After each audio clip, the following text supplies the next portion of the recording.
On YouTube. All right, looks like we're up and running. All right, we'll call the meeting to order and start with roll. Kyle? Rice, Yes. Longstreet, here. McCaffrey, Elkins, Here. Bush, Greenlee, Here. Hill, Here. Allison, Here. Jim, Here. Seth. All right, we'll keep going. I don't think we have any additions or deletions to the agenda today. Approval of the minutes of the January 24th Parks Commission meeting. Hopefully everybody had a chance to read through those in your packet. Mhm. And do we, Move to approve. okay, thanks, Jane. Second. Thanks, Lucas. All right, any comments, corrections, notes? All right, all those in favor say aye. Aye. All those opposed say nay. All right, minutes are approved. We don't have any communications today, so we'll move right on to our first public comment session. We have a little bit different process here since we're on YouTube, so I'm going to go ahead and read. For those members of the public and the audience who are here with us who would like to make a public comment, we ask that you fill out a registration card, and it looks like we already have at least one of those. And when you're called upon, please come forward and state your name and address, and then you'll have 3 minutes to make your comments. Please note that the public comment portion of the meeting is meant for you to address the Parks Commissioners with any comments, concerns, or opinions you may have, but it's not meant to be a back and forth dialogue or a question and answer session. And then for those of you in attendance on the YouTube channel who want to submit a written public comment, please note that there's the Ottawa County Parks email address and instructions in the video event description at the top of your screen. So you should be able to see that, ocparks@miottawa.org. And you may submit written comments to the Parks Commission via email at any time. Just be sure to address the email to Parks Commission public comment for our attention. So with that being said, we will move on. It looks like we have Mr. Morin in the office. Goodness. I need more sleep today. It's been one of those days. I'm so sorry to make public comment. Thank you. Go ahead. Does the 3-minute rule apply even if you're the only one speaking? Yes, sir. Really? Yes. Okay. My name's David Lee Moore, and I'm from Allendale, Michigan, 10345 60th Avenue. I'm here to address a few issues, many of which might not be under your authority, but it is the overall scope of what I'm getting at. So I'll start out with the item of trail in the Parks and Rec. I would like to believe I represent a group of this community that are hardworking, are trying to provide for their families. Find it difficult to get away to come and address this board or any board. Not everyone needs parks and recs or has time to enjoy them. And when you put in a bike trail or a path or whichever you choose to call it, it's not for the best of everyone. There are a few that enjoy it and there are some that do not. You cause more traffic into communities and into neighborhoods that would not necessarily be good. I've experienced some of this because of college traffic. I always love it when I have to go out and pick up couches and chairs and stuff in the springtime because they went home for the year and they're out in my fields. And I would like to bring into attention what the city of Holland did. They put in a bridge over 31 or 96, I think it's 31, for a bike path. They spent, I believe it was $3 million. I go there every Sunday to my uncle's house to play cards. And out of every Sunday for the last 5 years, I can honestly tell you I've never seen more than 2 people use it. Not a day, but ever, all put together. So I calculated it out, $3 million, interest 5%, divided by 365 days, comes out to $411, give or take, per day. Best use of funds. When you spend money, you lay a burden on the people who live here. Even if it's grant money, it's still their burden.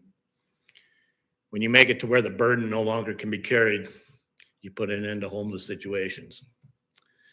Currently, this county has a strategic, department. And it has housing, affordable housing. It has water resources. It has parks and rec. So let's look at what they all do. Housing tries to help out to provide lower income housing at the expense of, who pays for that? Oh, that's right, taxpayer money. You buy development rights from farmers. Who pays for that? Oh, that's right, taxpayers. So on one hand, you're taking away land that could be developed, and on the other hand, you're trying to develop it.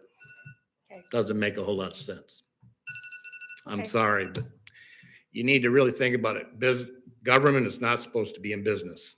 It's not supposed to make money. You're not supposed to have a revenue stream. Okay, Thank thank you, Mr. Moran. All right, we will keep moving with the director's report with Jason. Thank you. Make sure I speak into the microphone. So just a few things to highlight. We did have Corporation Council approve the memorandum of understanding that the Parks Commission approved last month. So that was executed and returned to Elgro. I've included a Grand River Greenway interpretive plan. It's a scope of work that Kent County drafted. I know I wanted to include it in my presentation since we had gotten it. We already have it listed as an agenda item for the planning committee. It does include a schedule, a timeline. That's what Kent County had initially worked out. At some point in time, if we decide to pursue that, we'll have to have some sort of cooperative agreement between the two organizations that lay out how we approach that and the funding mechanisms to do that. So just as keeping you guys abreast. So that's probably not a realistic timeframe for the RFP No, issuance that's not at a this realistic point. timeframe Yeah. for the Okay, RFP. thank you. Yeah. Yep. Good. And I think, so the consumers, J.H. Campbell decommissioning, there is a community stakeholders meeting scheduled for March. So, and our reservation software is currently, we've taken the old software down and we are working on testing the new RecTrack and WebTrack system, and it'll be up by the 29th. So the folks with RecTrack will be in town next week for 3 days, training staff and testing the system and making sure we have all the bugs worked out. So happy to answer any questions on anything else. Great, thank you. Any questions for Jason? Was that Elgro agreement that got executed then the same as what we saw? I think we Yep. had contingent upon review, but it kind of went through as is. Okay, Yep. great, great. Anyone else? And the Oh, final one oh. I included. I included in the packet. Yep, So, got that. Yep. Perfect, perfect. Okay, we will keep moving with the park operations report. Jason Berger? All right, so this month, a lot of time was spent on snow removal, cleaning up trees that were down from the heavy snow, things like that. We had about 13 days that we were open at the Pigeon Creek Lodge, that we were grooming trails and working with customers out there. A few more, maybe about 5 more additional ones that there was enough snow that people were sledding, but that the Pigeon Creek Lodge wasn't open. So definitely a real good month for that, and a lot of visitors out there enjoying that area. In addition to that, there's a few other things on here, but I'd be happy to answer any questions if anybody had, or if somebody wanted more clarification on anything else. But definitely just our snowiest month so far, and there's been a lot of people out doing winter rec activities. We're doing winter activities. Yeah. Yeah. Right? Enjoy it when it comes, right? Any questions, comments for Jason? All right, we'll just keep going with the planning and development report. Kurt? All right, you're going to hear plenty from me later on, so I don't need to add a whole lot here. You can see I put some pictures in. Things are starting to cook with some of the various projects that you've heard about, but they're starting to look like something, especially like the tree houses and so forth. And the other two projects we have out there, the Lake Loop and the day use restroom will start, well, actually the day use restroom, they were out there yesterday prepping the site. So more activity as the weather warms up. Other than that, I'd be happy to take any questions you have. Good. Any questions for Kurt? It is grant writing time, so Aaron and I are spending time on that too, so. Awesome. So for the Bend Area Family Event Center, and it talks about a TAP grant, is that that's what would be funding part of the trail segment through there, or would it actually I'm not be- sure where. Oh, sorry, it's page 2 of 6 2 of at the 6. top where it says Bend Area for the underfunding. Oh my goodness. Yeah, I don't know. That is totally the wrong. That's the. Oh, okay, the- that's fine, That's the 'cause I was total going, wrong. wait. That's the total wrong budget for that. Oh, okay. So okay, I disregard. didn't- Sorry. No, that's okay. I thought I didn't understand. Well, you didn't understand, but it's not understandable. So No worries. Okay. I so- think I stole that. I must have stolen it from some other place. Well, or okay. it might have been inserted. Yeah, and that it goes could with be. the, I think possibly the ones. Yeah, that, I'm not okay. sure. Then that would explain it. Yeah. So, okay. But we've got the funding figured out. Yeah, for we can that. talk about that At when least for- that comes up. Yes. Perfect. That, yeah, that Yes. would be good. And it's on not that. near $3.3 million. Okay. I can assure you okay. that. That's why I was going, wait, I think I, yeah, no, good deal. We'll talk about that later then. Okay. Anything else for Kurt? All right, let's keep going with the community engagement report. Right, or, yeah, is that you, Riley? Yeah. Sorry, I lost my, there we go. I don't have a lot to add because January is typically a pretty slower month at the Nature Center. So if there are any other questions about the report, I can answer those.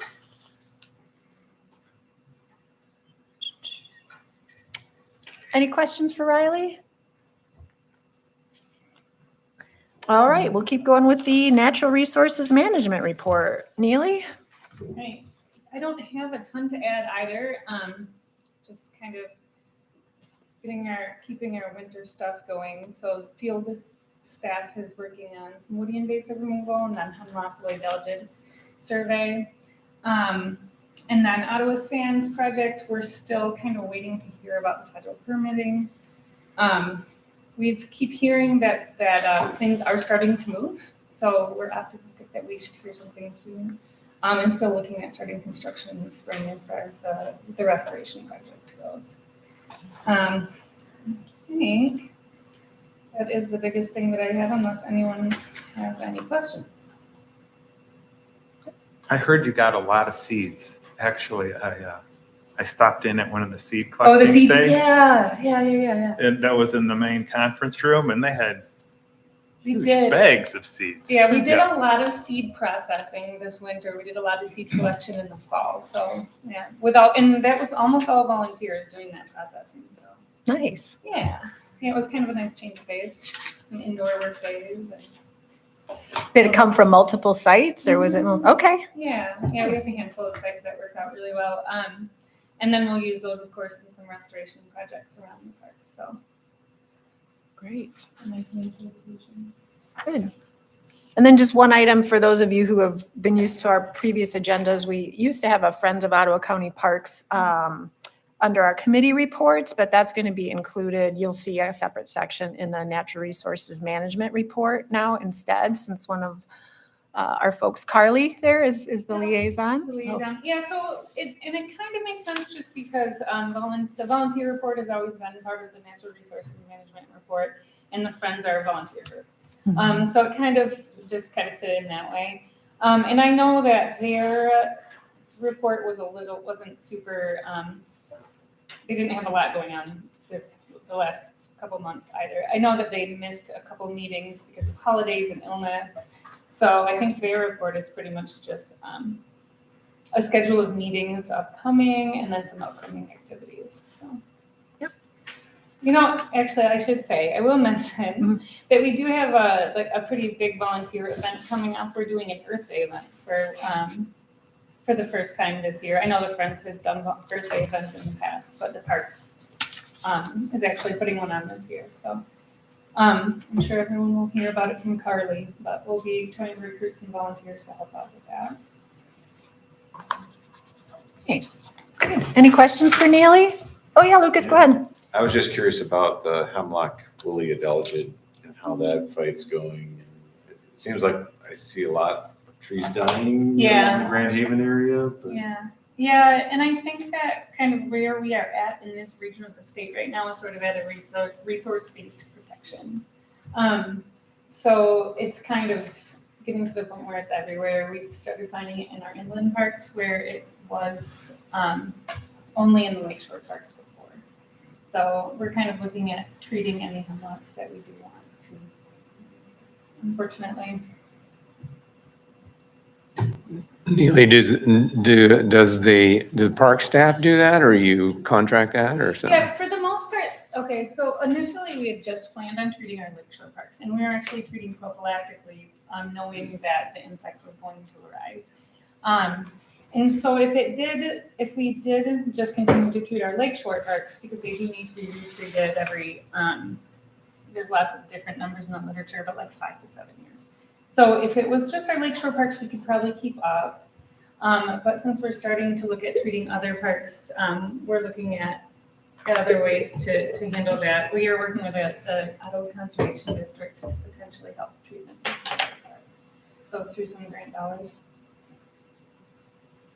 Is it easy enough for a homeowner to get treatment? Can you get it at, I don't know, where can you get it? At like Home Depot. So I think that the chemical that most homeowners would use to treat is imidacloprid, and there's a form that homeowners can buy just at, like A some garden of the, center or like whatever. Tractor Supply or something Okay. like that. But and it's a different formulation. So we're using an injection method, which is a little more targeted and a little more effective. But they can use a soil drench. Which it's easy. It's a lot less expensive than what we're doing. There is the more potential for, especially if you're applying it to a larger site. The soil drench, we wouldn't be able to do that because it would be over the label limits for that particular chemical. And then you have the potential for some off-target kill also. Right. So. Okay. Want to save my hemlocks. I've been growing them. When this is it. When the nature center started, they gave out little hemlock trees, and I think I have 3 of them in my yard yet, and now they're 15 feet tall or something. But Oh, really? hate to lose That's pretty them, right? good. Yeah, Absolutely. yeah. Yeah, I mean, you can do a soil drench pretty easily. And then I'll stop talking, but I did have one volunteer tell me that she treated some hemlocks at her home. And then there was a milkweed nearby, and her monarch caterpillars died. Oh, So, I mean, probably because careful. that the milkweed plant took up the imidacloprid, which is an insecticide, and it probably killed the caterpillar. So just got to keep stuff like that in mind. Thank you. All right, everyone has Neely's email address, right? All right, thanks, Neely. That's super helpful. All right, we'll move on to, or sorry, did anyone else have questions for Neely? Okay, we'll move on to the development report. Glenn? We got off to a good start this year. You can see that our total gift count in January was about double what it's been in the past. And that was reflected in our percent of our revenue goal this year. And average donations were up. So all very good news to those well for the coming year. We've begun meeting with past Ottawa County Parks Foundation breakfast and luncheon sponsors. Excuse me.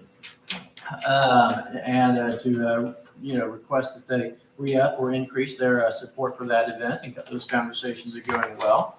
We had our third fireside chat with this past month, and appointments were set for the following institutions below to. We reported on progress on the Grand River Greenway and introduced information on the on the Rosamond project as well. So those were very productive and fruitful meetings. And then we're also pursuing sponsors for Ottawa County's health and wellness programs, which involves both the Step It Up program as well as the Grand Explorers Trail Race, which will be in June. So if anybody knows a company or an individual that would like to sponsor one of those events, please reach out to me. Great. Thanks, Glenn. Any questions for Glenn? I was just thinking that it's pretty awesome. I mean, in hearing some of the public comment we heard today about tax dollars and things of that nature, but through the foundation, those are all private donations, I believe, right? If I'm not mistaken. And so we've had some amazing donors over the years in developing those relationships who come to the table to support those ideas. And you know, between that and the millage and the Natural Resources Trust Fund, which is, you know, those are dollars derived from gas and oil leases from private companies in Michigan, that it really helps to fill that gap, if you will. And so I just think it's awesome that the foundation even exists, you know, and that's, you know, that's something maybe, I mean, I certainly celebrate. But thank you, Glenn. Appreciate the report. Yeah. Good points to bring up, Lucas. Thank you. Anyone else for Glenn? All right, we'll keep going with the strategic plan progress report. Jason, is that you? So we had our initial kickoff and engagement session with staff and our senior leadership group. So went really well. Kind of excited about those processes. The surveys have been released. And on Monday, I think it was we had over 2,600 survey respondents already. So we have and the survey will be open until April 10th. So we're working on, I think, all of our major engagement sessions and work sessions, and then the presentation of the strategic plan have been all scheduled. So we're working on kind of the agreements and various other components for the scientific survey and then the community benefits analysis. So proceeding right along. Happy to answer any questions. Great. Thanks, Jason. Any questions for Jason on that? All right. We'll move on to committee reports and start with the planning committee meeting report. Lucas? Yes. So we have 2 pages of minutes, 2 full pages. So it was quite the agenda. Thanks, Kurt and Aaron, for putting these minutes together. A lot of these items, you know, like the grant strategy, or the 2024 grant strategy and the observatory information, the family event center, those have all migrated up to the agenda today for your review. So had some good discussions on those. And some other just ongoing things with Harbor Sand, or Ottawa Sands and Harbor Island strategic planning. So good meeting. Any questions? I'll be happy to answer those. Great. Questions for Lucas? Comments? All right. Must have been thorough. No questions. Here we go. We'll move on to Finance and Policy Committee. Since Linda is not here, Jim, are you ready to take that one? Our vice chair? No, that's okay. No problem. We do have a list there of what was discussed. I think several of those items are on our action items here later in the meeting, but Jane, Allison, anybody? Or sorry, not Allison. Well, and we realized there was a mistake in these notes listing Allison as absent. So. She was. She just didn't happen to be on the committee. Right. That's why I said Allison. I'm like, why did I say Allison? She's not on this committee. Sorry. All right. We'll get that to be ongoing. corrected. Like everyone's gonna be like, she never shows up to this committee. I'm like, all right, it's all good. Yeah, Earlier. Roger or Jane, do you have anything to add? Really, from a lot that, of or- this stuff is on the agenda, Later so. today. Okay, great. Well, we'll let it stand as presented unless folks have specific questions they'd like to ask now. All right. Well, Allison, you can provide all the details when they come up later, apparently, right? Through osmosis or something. Now, right? here we go, right. Okay, let's go on to the executive committee. Just a brief verbal summary there. We really just kind of focused on the current proposed agenda, talked a little bit about consistency across subcommittee agendas as they're announced each month, and a little bit of time discussing the kayak shuttle services that we'll go over more in item 11E. That's coming up here too. So we'll just leave that for now unless anyone has any specific questions. All right, we'll keep rolling with Community Engagement Committee. And Jane. Yeah, so you've got a copy of the items on our agenda. Most of these were just review items, starting in our committee, and eventually the full commission will see these. Obviously, we've got the annual report that is going to be given to the Board of Commissioners, I think, in early April. And so we looked at that timeline, and Riley had some kind of a rough draft of content for that. So there'll be both a written report and a video. So last year's video was really nice, and I'm sure this year's video will be awesome too. So we got kind of an overview of that, as well as the next newsletter that will be coming out, I think also in April, if I'm not mistaken. We looked at the event and program calendar in the new software, and it's going to be very nice and very useful. It's navigable. It's really, I think you're going to like it. So it's coming up. And we did spend quite a bit of time talking about the scientific survey questions for the strategic plan. We kind of were all looking at it with different eyes. And so we all noticed some things that, are going to be tweaked. And again, it's sort of a first look at the committee level, and then the full commission will see that later on. The parks events dashboard was just sort of an idea about consolidating all of the events that parks commissioners might be interested in one little place. And we're going to be starting to include that in the packet every month. So, a lot of our events, some of them come from friends, some of them come from the foundation, some of them come from the Parks Commission itself.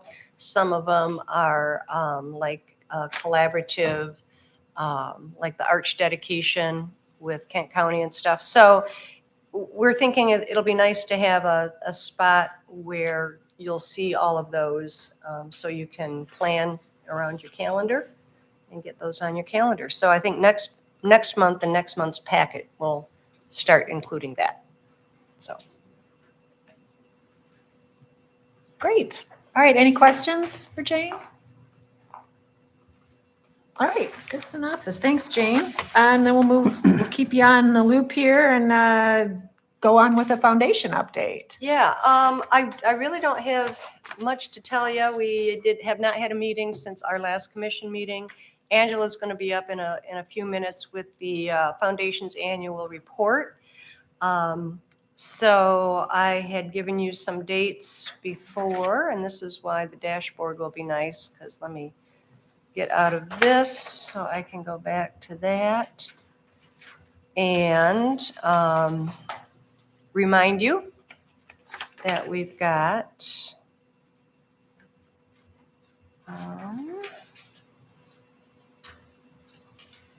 so we have got the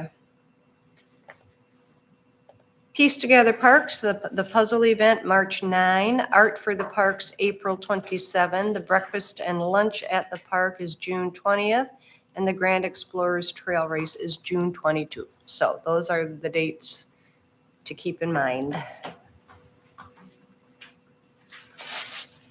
And that's pretty much Great. it. Okay, great. Thank you. Did I hear there's only like 1 or 2 spots left in the puzzle You know, event? I don't know. One I spot think left? One? Nice. All right. Okay. All Somebody, right. somebody, could register for that and then auction it off, that spot. Because there's always a Additional. waiting list and so. Fundraiser for a fundraiser. Mhm. Nice. Great. Any questions for Jane on foundation activities? All right, great. Well, thank you. All right, as we move into some of our agenda items here with old business and new business, just a reminder that we do have 2 public hearings at 4 o'clock. So we'll kind of keep an eye on the time because they're advertised and folks may be coming in. We might have to jostle the order around just a tad, so we make sure we get the public hearings in at 4. So maybe it'll play out perfectly, but you never know. So. All right, we will start with old business. Number 10A is the MEMBA MOU and the summary, as well as 2024 annual maintenance plans and goals. It sounds like Jason Berger, you have that one. So this has been, this has been through finance and policy. So if we want to, we could probably start with a motion. If someone from finance wants to make that motion. So moved as written. Okay. Thanks. Support? Awesome. Thank you. All right. Jason, did you want to give a little overview for everyone on this? Sure. This has been our first full year operating under the new MOU, although we've been, partnering with MEMBA for years and years. So it's definitely been a positive experience. It's gotten them to log their volunteer hours and to really place goals and objectives that they've not done before. And it resulted in a good year, 260 volunteer hours, a couple new features installed at Riley Trails, and just the continued trail maintenance at Upper Mac and Riley Trails. That's really made a lot of improvements out there.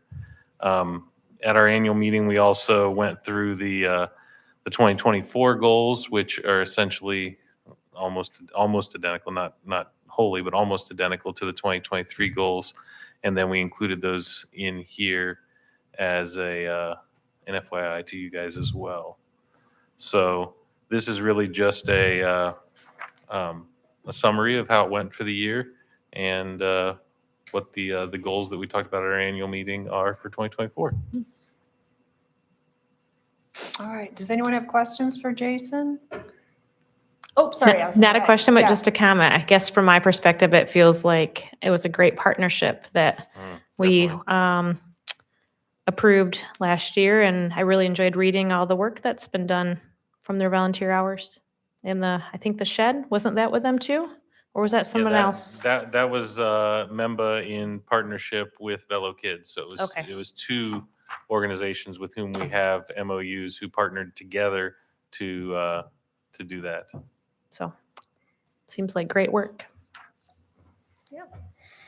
Oh, yeah, Roger, go ahead. Just a comment that it's great when opportunities like this present themselves, when we have organizations that are willing to go above and beyond just using, the infrastructure and the place. I found that when you have organizations that are frequently involved in investing their time, typically those areas are much better, picked up and cleaned up afterward versus just a general situation.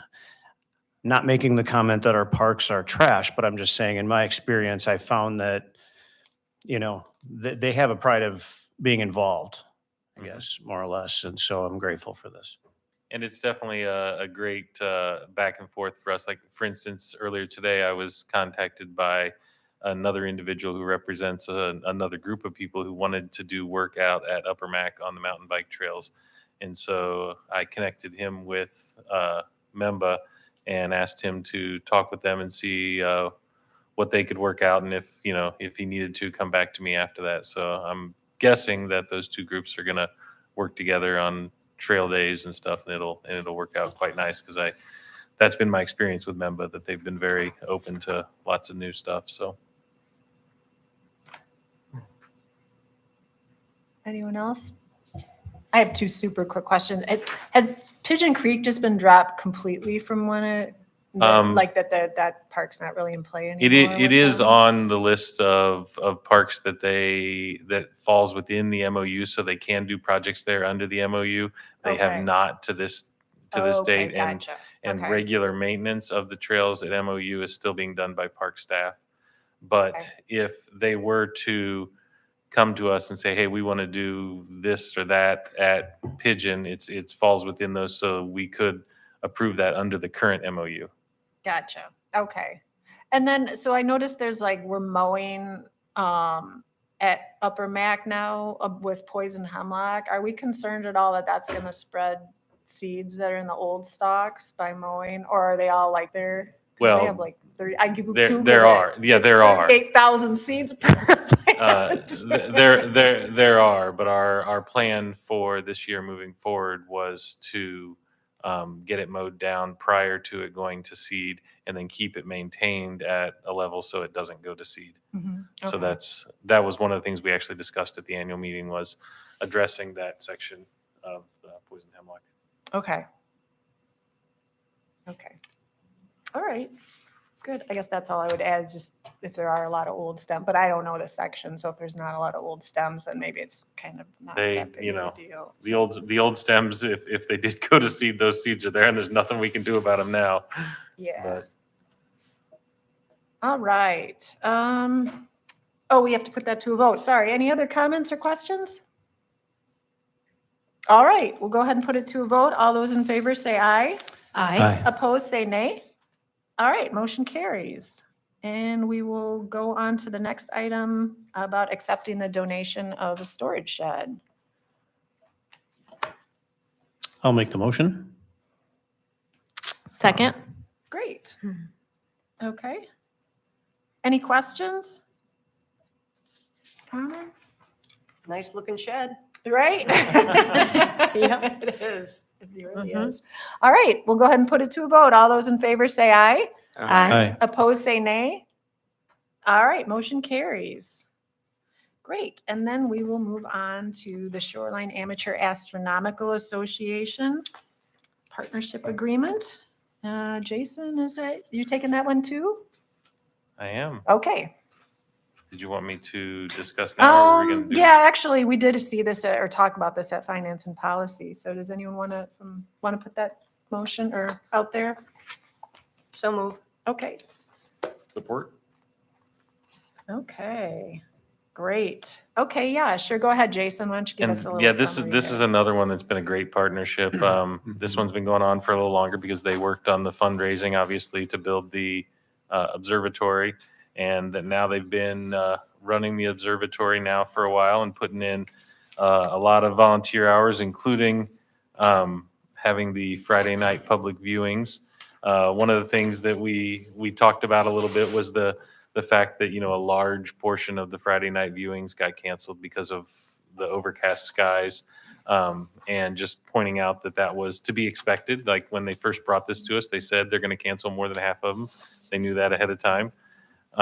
But even still, 1,790 visitors came through that, the observatory. So very, very successful year, and a very, very engaged group of volunteers who are working not only at the observatory, but also at the Nature Center for programs in there as well. So definitely another great partnership, and working with them for continued plans moving forward and improvements. They've got and it'll come up, I think, right after this, another proposal to do an improvement, which is adding a solar telescope. So moving forward along with more and more things. Great, thank you. Does anyone have any questions? A little more information from Jason? What do you see in a solar? The sun. Just yellow? I mean. No, like Yeah. like molten lava, like you see on, yeah. That's what I'm told. I've not seen it, but that's what I'm told. You You'll get a chance. First They'll in have it line out to there take a next look. time. I'm sure we'll have it. It sounds really cool. It does. Great. Jason, they have, I mean, obviously this is way before because the telescope isn't even there, the solar telescope, but are they going to have public viewing days Yeah. for that as well? And Yeah, they actually already have the solar telescope. It's not on site, so we'll be building a platform for it, a pad for it, and then it'll get brought out and set on that platform to stabilize it every time for programs and viewing. And there will be public programs that'll probably be used at school group programs, and then obviously used for their club events as well. Because the beauty is you can have it during the day, right? So Right. school groups coming during the school day. Yeah. I don't know exactly what they've got planned, but they are prepared to, It'll be well programmed Show for it. sure. and then and from what I read, and then they're just going to store that on site in a different building then. Yeah, it'll be on site in a nearby building, locked up. Yeah. Cool. Thanks. Great. Any other questions? Comments? All right, we'll go ahead and put it to a vote then? Or, yeah, that's right. Oh, wait, have we had it? To accept, yes, to vote to accept Who made the motion? the report. I'm sorry, I did not write down who made the motion. I seconded it. I know that. Oh, okay. Yeah, it was Roger. I think I made Oh, it. gotcha. Did you get it? Okay, here we go. It was Jane. Jane and Jane and then- Gotcha. Oh, I and then apologize. Lucas. Thank you for Okay. the clarification. Okay. All those in favor say aye. Aye. All those opposed say nay. All right, motion carries. And then we will move to the special permit allowing the installation of the additional concrete and pedestal, which we kind of a little bit just touched on. So do we have a motion and a second? So moved. Roger, thank you. Second. Okay. I'll put Allison down. Spread the love there. Okay, any further questions on the pedestal that's proposed for installation there? All right, all those in favor say aye. Aye. All those opposed say nay. All right, motion carries. And we will move to 10E, the Ottawa County Parks Foundation Annual Report. And Angela, you're taking this? Yes. Okay, great, thank you. Okay. Thank you, Riley. Okay. Phew. So that's our current 2024 board. We did say goodbye to a founding board member at the end of last year. Our board terms are typically January to December. So we are in a fiscal calendar year as well. And we have a 100% giving board, which is really awesome in the nonprofit world. And I'm here to talk about our annual report, which is based in the MOU with the Parks Commission that we do an annual report to the Parks Commission on our annual report. Hey, Angela, before you get started, could you just give a brief introduction? So we do have a couple new Yes. commissioners, and I should have thought of that before you started, just to I give them a should little have update. That'd No be worries. great. I'll give you a- Hi, I'm Angela Miller-Nyerhouse. I am the foundation manager with the Ottawa County Parks Foundation. I've been with the foundation since summer of 2018. So I'm the first staff that they ever hired. Yeah. Great, thank you. And I'm part-time.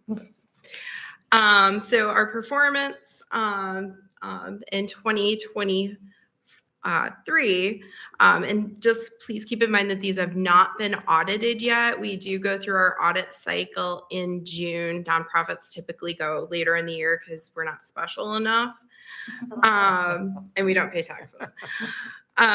So our total income was $241,000, expenses $603. Our program expenses were $463, and I'll talk a little bit more about how those broke down. But our administrative cost was 23.2%, which is well within the range of the national average for administrative costs for a nonprofit organization. The average is 15 to 20% typically, though that world's kind of blown up recently, and there's a lot of more leeway in that. Most of that program expenses went to the Grand River Greenway, the Grand Ravines Treehouse, and then program support. Program support in 2023 both came out of designated funds and undesignated funds. Designated funds are basically those funds, for those who don't know, are funds that a donor says, I want you to spend this money on this particular project, which is all of the Grand Ravines Treehouse funding and the Grand River Greenway funding was all designated. Program support. So the designated funds that went for the program support was a grant from the Grand Haven Area Community Foundation. And the matching from that was from the Parks Foundation and then the Parks Commission's endowments at the Grand Haven Community Foundation that is actually set aside for programming support. We completed Parks completed a pilot with all fourth graders in Grand Haven, Spring Lake, Coopersville, and Allendale schools. And then the foundation also gave additional funding for parks programming in 2023.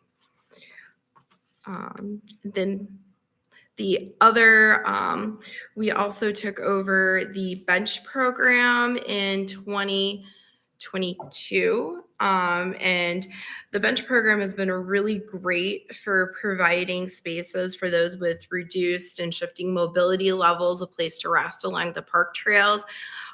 There's a park bench at Grand River Park, and I actually walked by it over the weekend.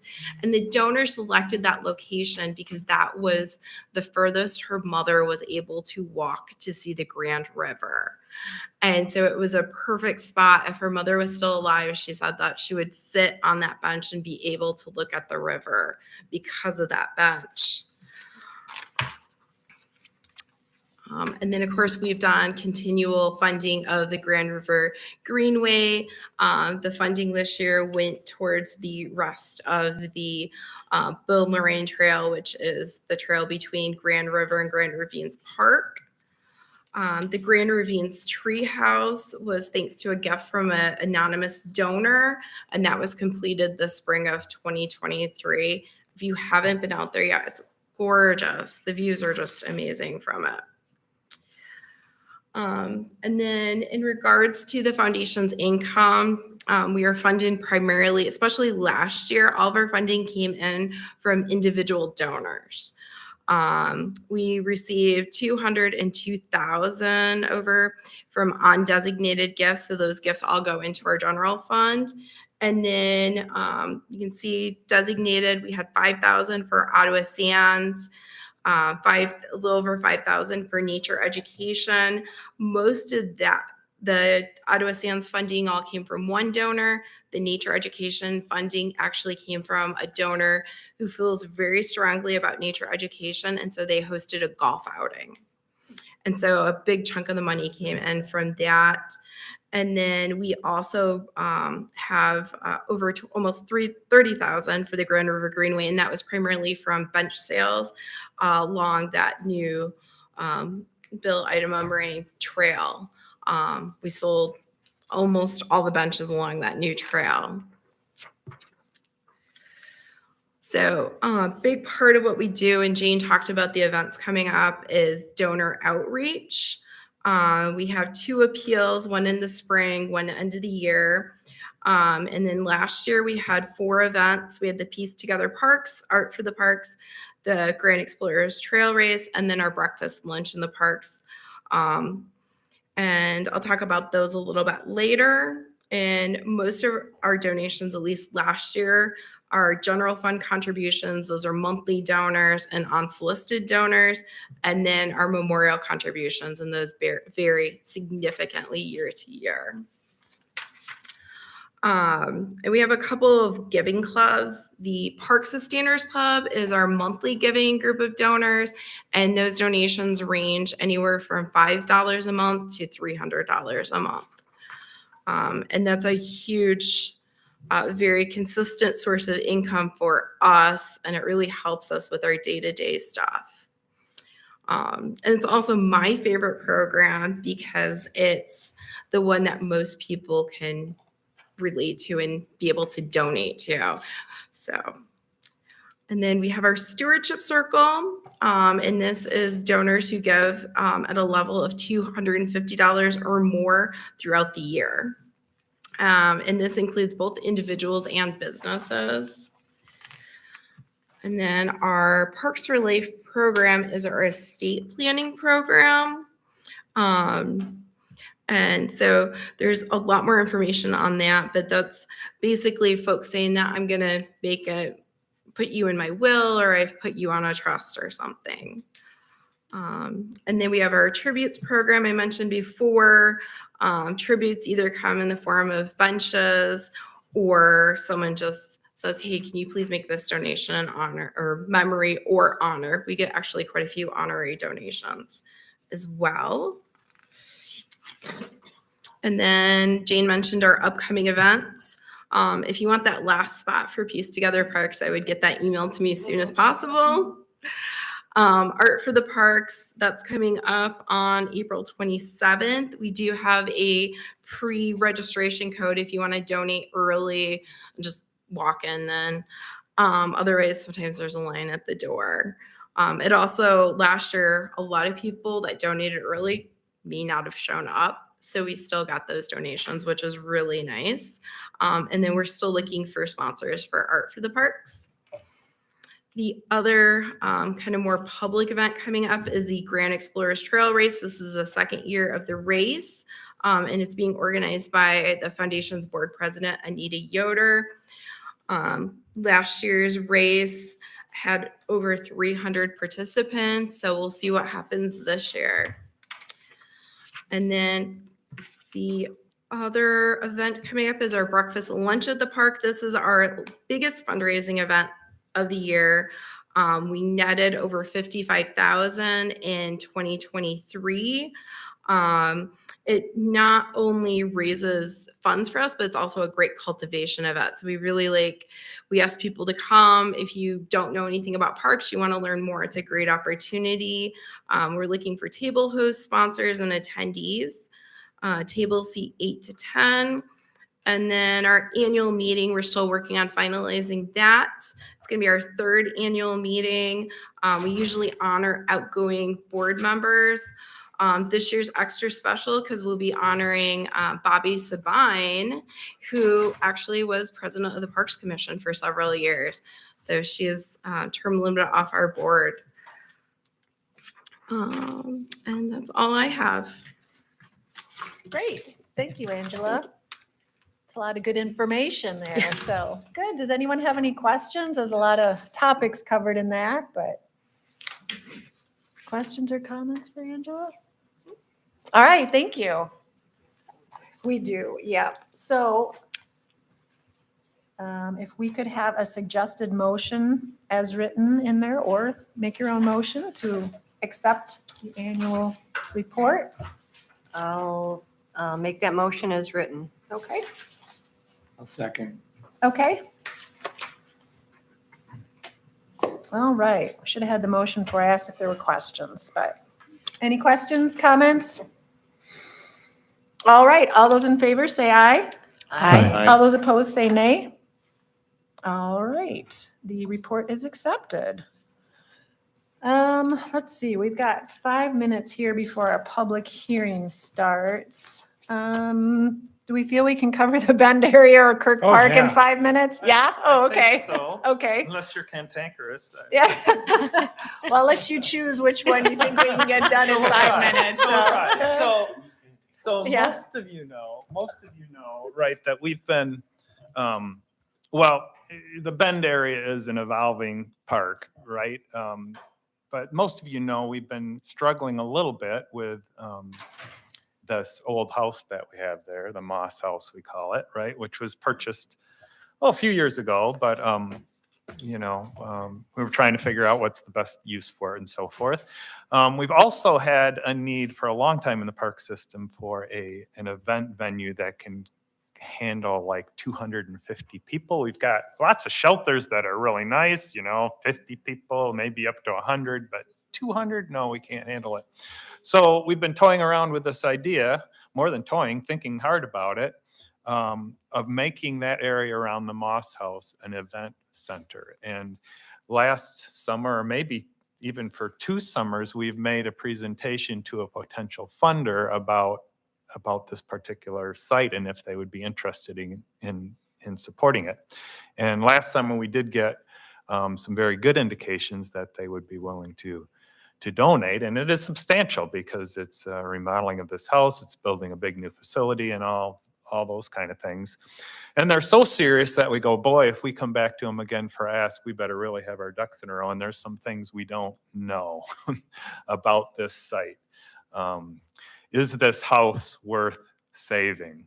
Or will it just be too expensive to remodel? What about utilities? It's kind of out there on the end of a dirt road. Do we have to bring public utilities out there? Are there other ways to do it? So something like that. And this road floods. Right. Can we have a road that floods and rent this out for events? So there's a few different issues like that. So we did an RFP and we got proposals to do calling it a preliminary engineering or a feasibility study to look at these issues more in depth. Have us give them recommendations on these questions, give us a report that we can base our decisions on and relook at all our costs, right? So yeah, to see if it really is feasible with this donor or even long-term. I was saying this doesn't hurt us long-term. We need to figure out what to do with this house eventually. So getting a report on how feasible it is to remodel it, what problems there are with it, and all those kinds of things we need to know eventually. So so a lot of this we will use even as we move ahead in our planning. So anyway, we would love to use, I hope you do it because we've already kind of been talking to them quite a bit about this vendor. They're Veritas, who's our consultant on Ottawa Sands, but they also have brought in an engineering consulting engineer and some architects to look at all the different aspects of this. So so Jason, you know where the money is coming from, Well, right? I think, so although there is money in the budget, we've saved on some of the consultant expenses for our strategic plan. Right. So that's where we would pull the funds. And that's, in particular, this wasn't one of the things that we had line itemed. So that's why we wanted to bring it before you and make sure we had support to move forward with this. Perfect. Yeah, this did go to planning, and the planning committee did talk about this at the last meeting too. So I guess before we ask questions, we need a motion.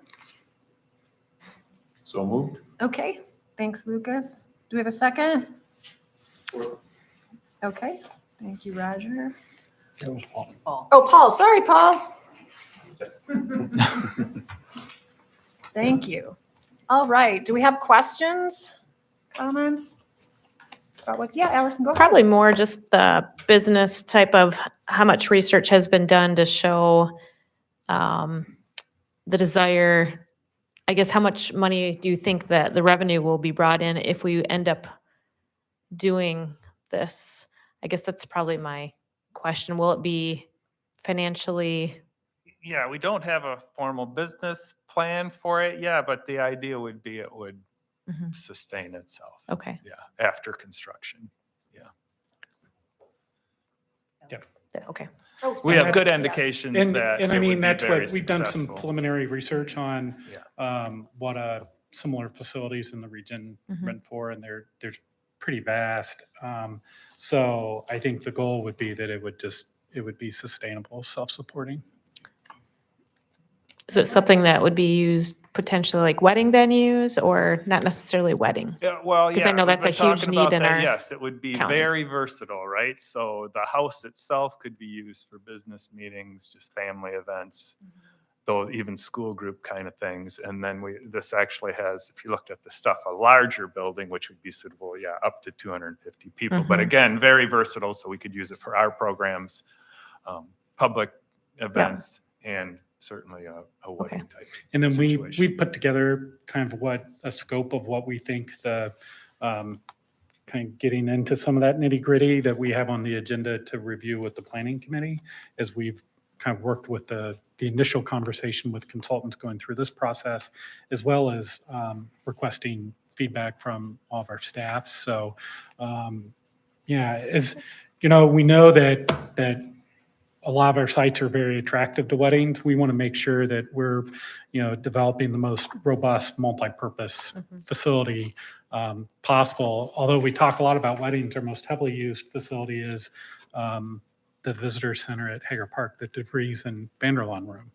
There's a need for just meeting spaces and gathering spaces. So.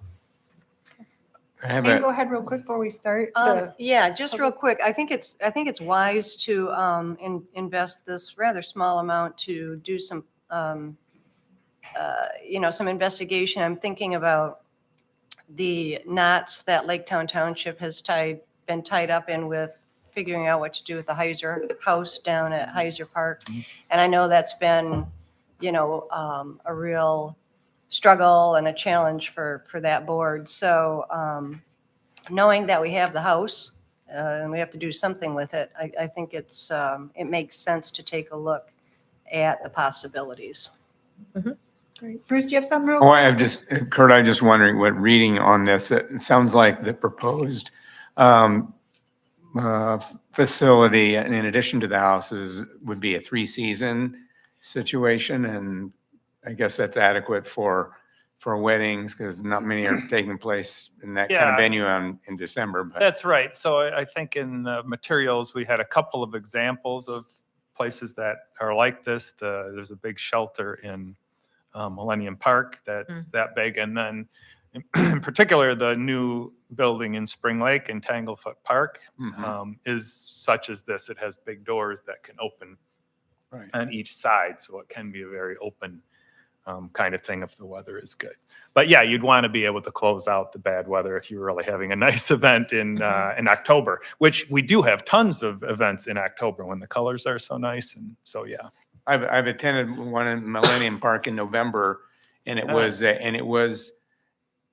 a fairly decent day, but it's still cold. So I can see this going by the bike riding, a couple months ago at the one in Spring Lake that used to be just a big trailer thing there. And it looks like that would be a great type of venue with, like you say, glass doors that open up and that kind of thing. Yep. And so as it evolves, we'll go through this process. This is an initial. And then, if we're successful in securing the grant, we'll go through a whole design process. But I think we've already, received good feedback on the operation of both of those facilities to hopefully come up with something that's very versatile. Great. Any final questions, comments? All right, we'll go ahead and put it to a vote. All those in favor say aye. Aye. All those opposed say nay. All right, motion carries. Which will bring us to, everybody, thank you in the audience for being patient, our public hearing. So we will move down. We'll put 11B on hold for the time being and move down to 11C, which is the 2024 Michigan Natural Resources Trust Fund grant application for the Eastmanville Connector. I'm going to call the public hearing to order now and just go over a little bit of the agenda so folks in the audience know what to expect. We'll start with a motion and then have a presentation. Kurt, are you doing that then? Okay, great. Then we'll call for public comment at that time after the presentation and then have commissioner discussion and questions. And then we will vote and adjourn. So that's kind of the general flow of how things will work.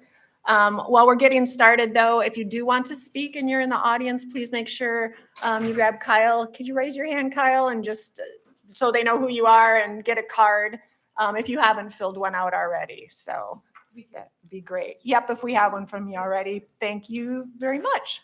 So, all right. Can we have a motion? This has been through the planning committee and discussed a little bit. So do we have a motion to open this topic? So moved. All right, thanks. Lucas? Do we have a second? Okay, thanks, Jim.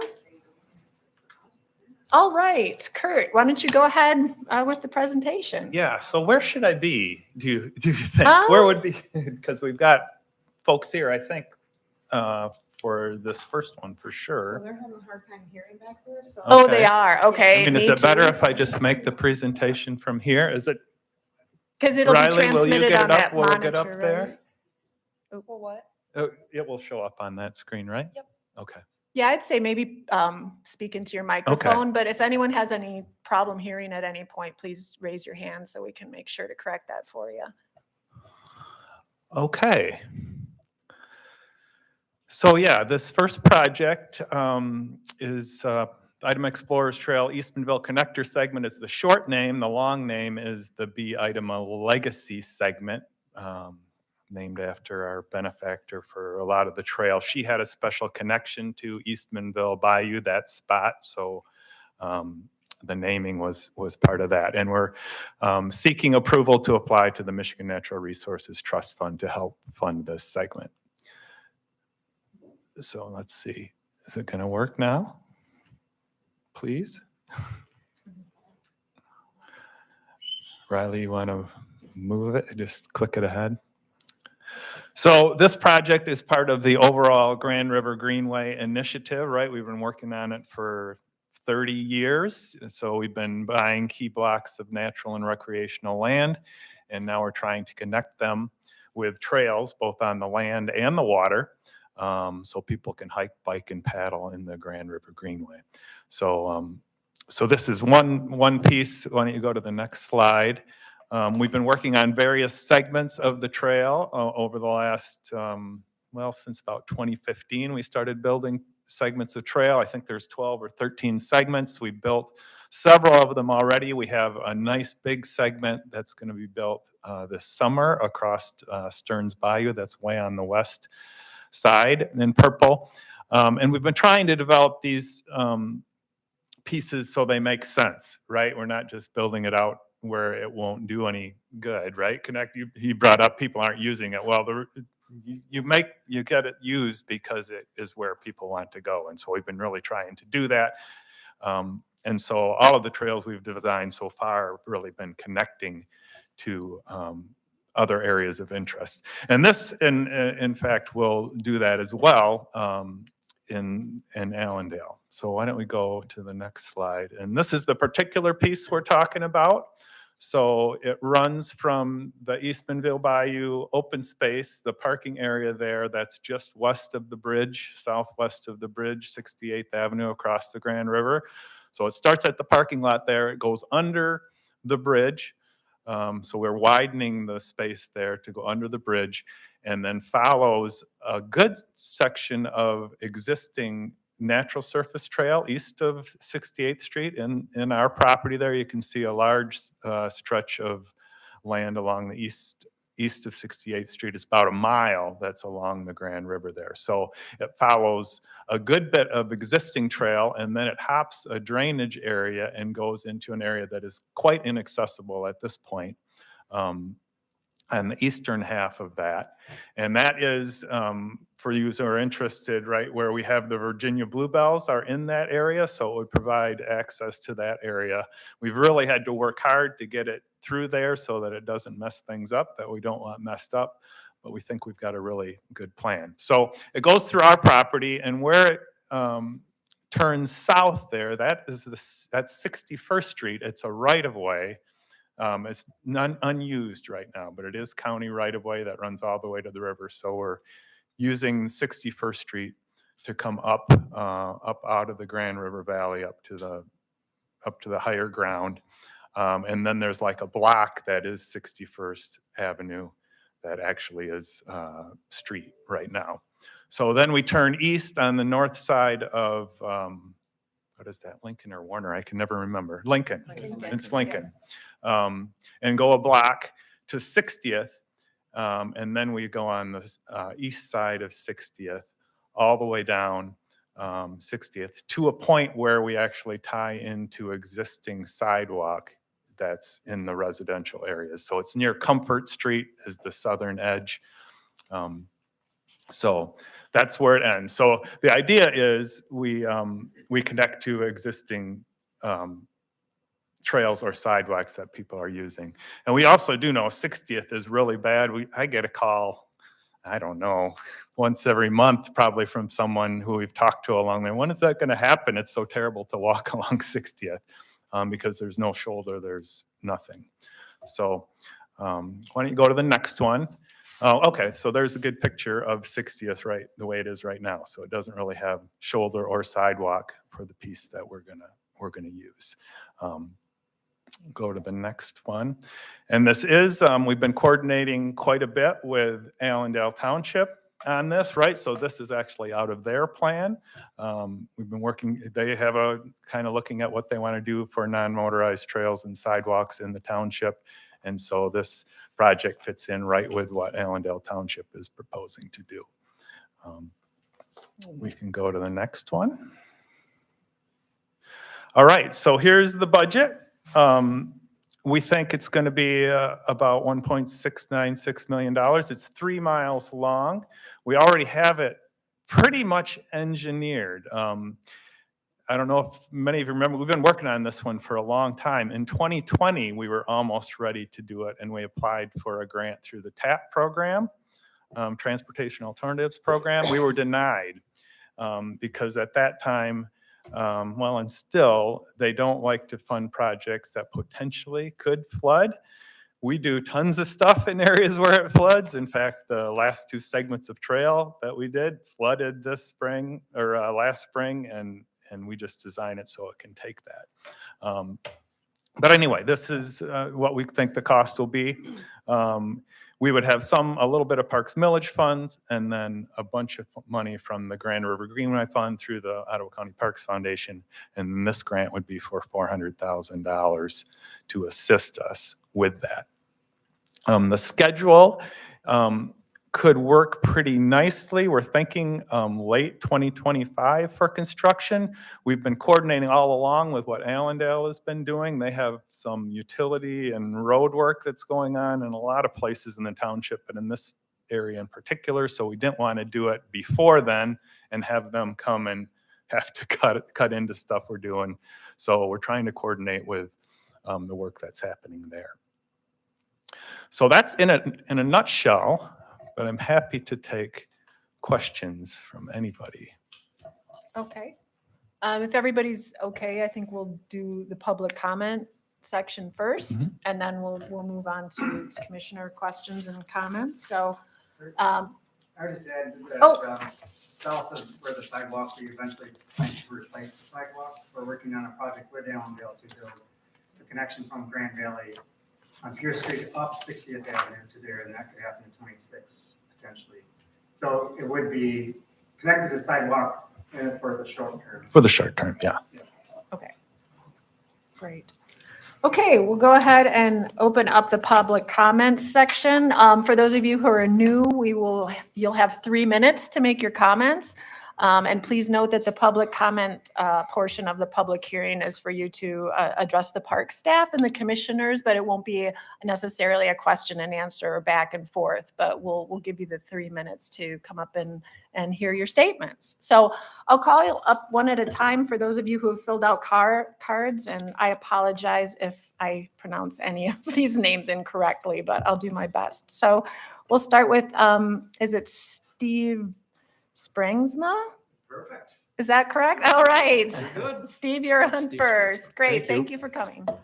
So I appreciate you giving me the time to speak today. And I just wanted to address specifically, I've been living in Allendale Township for close to 20 years, but I have owned the property that is on 61st, actually the only address, and the intended trail is going to run up the entire length of my property. John Schultz, the former director, met with me many moons ago already to talk about all the above. So, and I've been continuing to voice my concerns. I really think it's not a responsible project for that portion. Frankly, I think a way better idea is to go on Lincoln to 68th Avenue, frankly. Of course, I own the property and that is a part of it. I'm concerned as far as safety, security.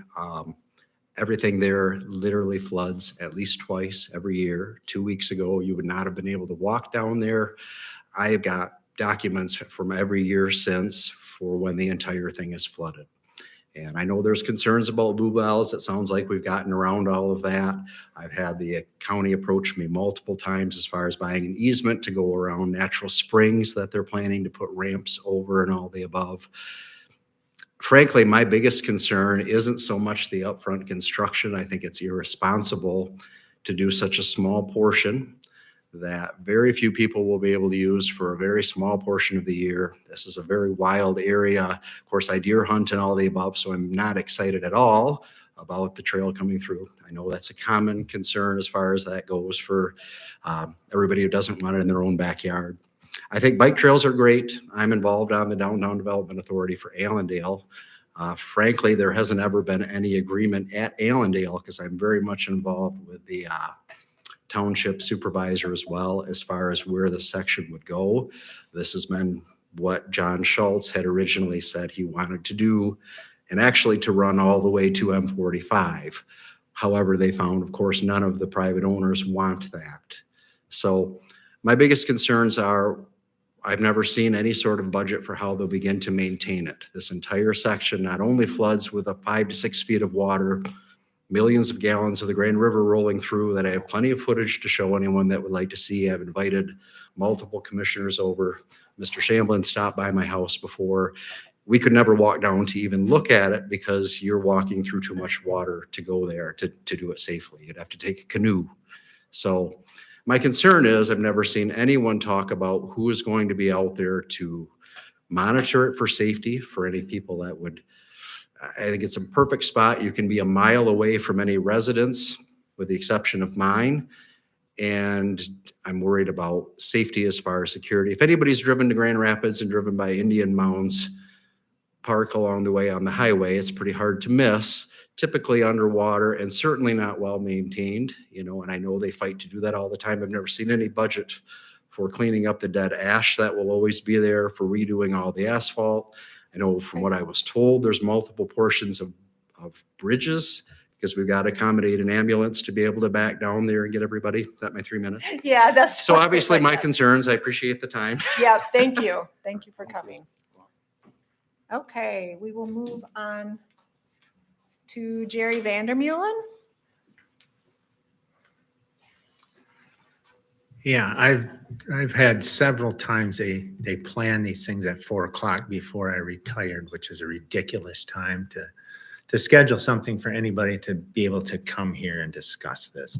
And I had, I can't remember your name, but yeah, he came to my property and they requested to have 17 feet they already have 33 feet from the center line of the road, and including into my property.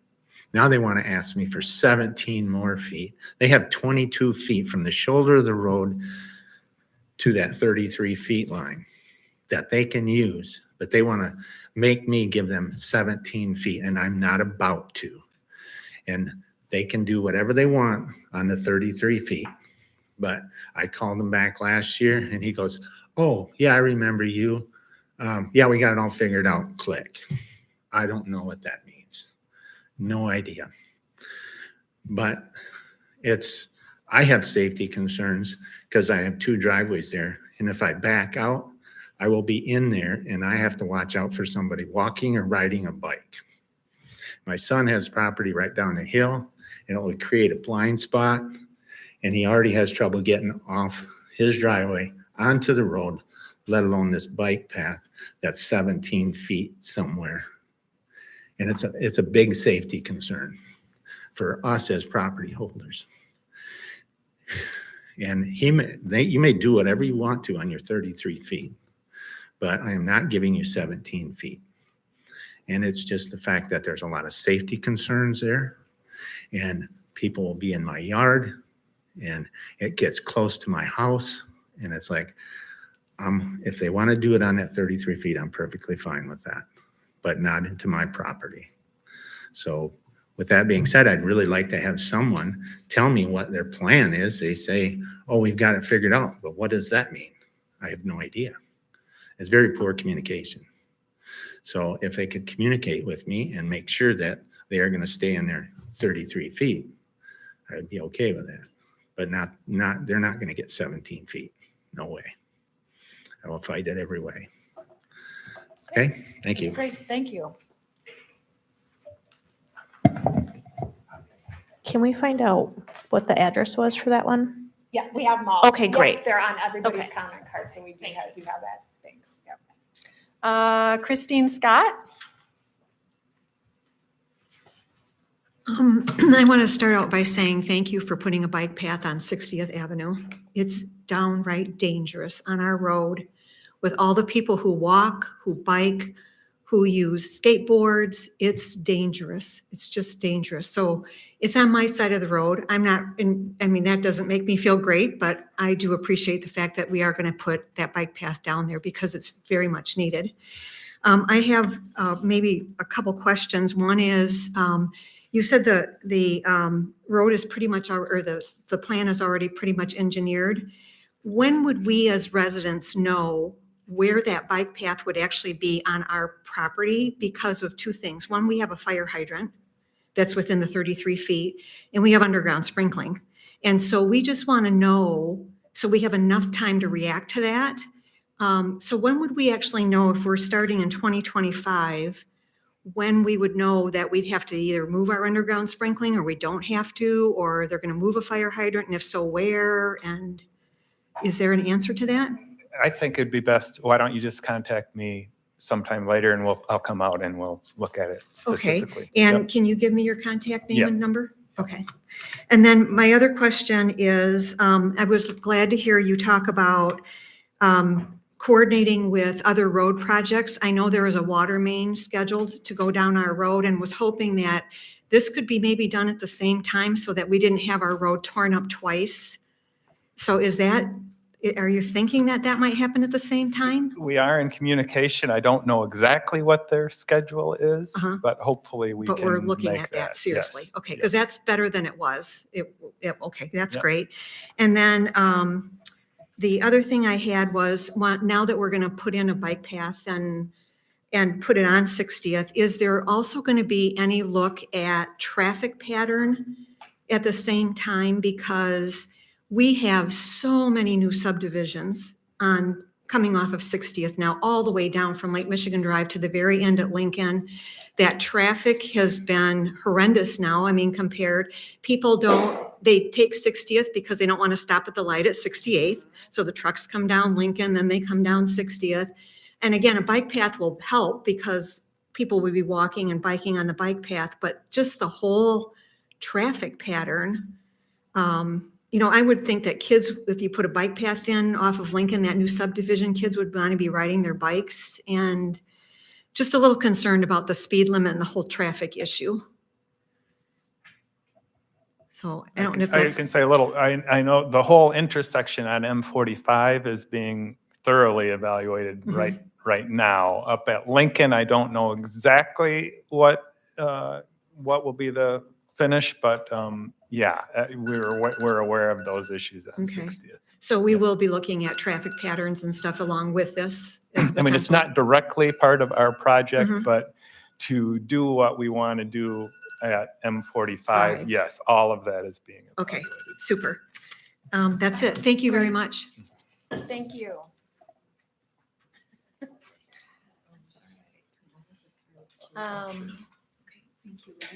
David Moore, did you want to speak again? I do. Okay, great.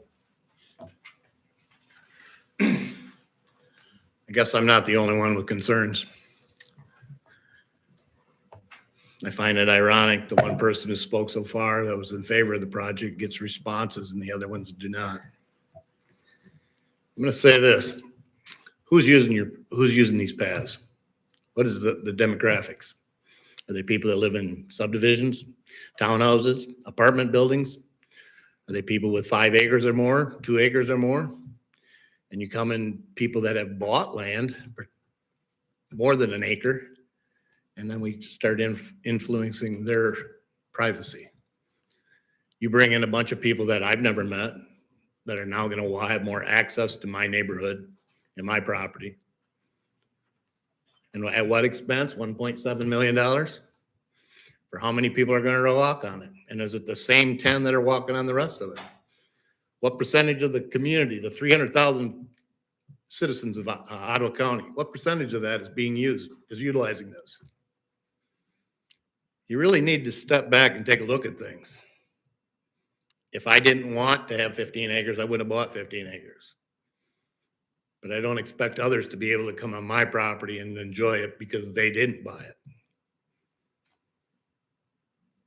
Back when I was a kid, if I wanted to go for a bike ride, I went down the road. If I wanted to go for a walk, I'd go down the road unless it was in my fields. Nobody had to make a nice smooth path for me. Nobody had to plow the way. I don't understand where we're at as a government. We're way out of line. Where does the authority come from? We've lost track of what we're supposed to do. And I find it ironic. Subdivisions, now that they've moved in, are complaining about traffic from other subdivisions. What about the people who didn't live in subdivisions? Well, yeah, they're not allowed to have farm driveways, right? They're the ones that we want to kick out because they spread manure and it smells bad. Can I go and buy land in Holland and spread manure and farm? Probably not. Can I start a pig farm there? Probably not. So who do you serve? Who do you really serve? Is it the numbers? Yeah, everybody needs to do a double check and check their heart, because things have gotten way out of whack. Thank you. Thank you. Okay, I have a couple cards with maybes. Cheryl or Roberta, would you like to? Cheryl? Is it Rhodey? I'm sorry. I don't. Okay, great. Thank you. Yeah, I'm Cheryl Rudy and I live on 60th, and thank you for having this meeting and listening to us.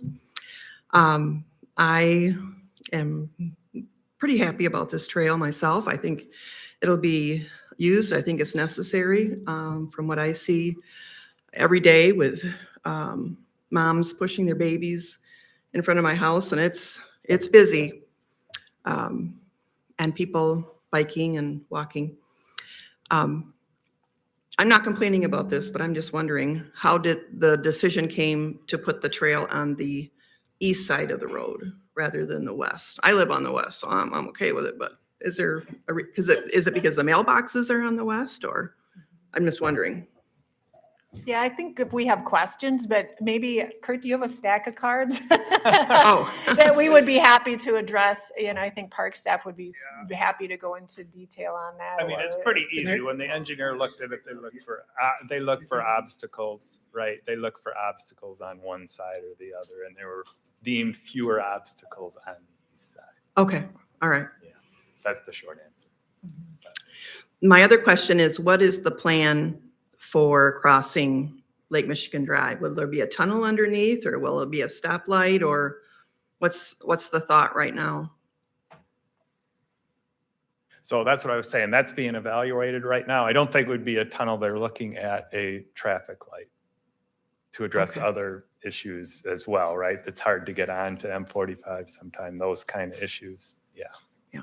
Okay. So, and we've been working with the Road Commission, MDOT, and the township on that route. All right. One more question. Has there been any work done on 60th so far this year that has to deal with the trail, or no? Not this year, no. Okay. A couple of years ago, we did some survey work, so there would have been people there, but not this year. Okay. All right. Thank you. Great, thank you.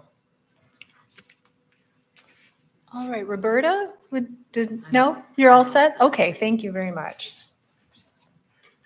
Okay, that's all the cards I have, so I think everyone who wanted to speak got the opportunity. So now we'll open it up to commissioners. You have questions, comments for Kurt or Jason? So in terms of the flood, the occasional flooding, you said that that's the path is built and engineered to kind of withstand that. So to the point where it would be passable even if there is high water? No. Or no, it it's will going to just- flood. Okay, It's so gonna it just flood. will not fall apart Right. after it And floods. like I said, the two trail segments we just completed, the one in Jennison Mill, which has tons of boardwalk, right? And the one between Grand Ravines and Grand River, same scenario, right? We stay on the highest ground we can, but we know in the spring it's going to. Just like all of our parks on the Grand River, right? If you can't deal with flooding, you might as well not do anything at all. Yeah. What percentage of this segment of trail is generally flooded in the spring?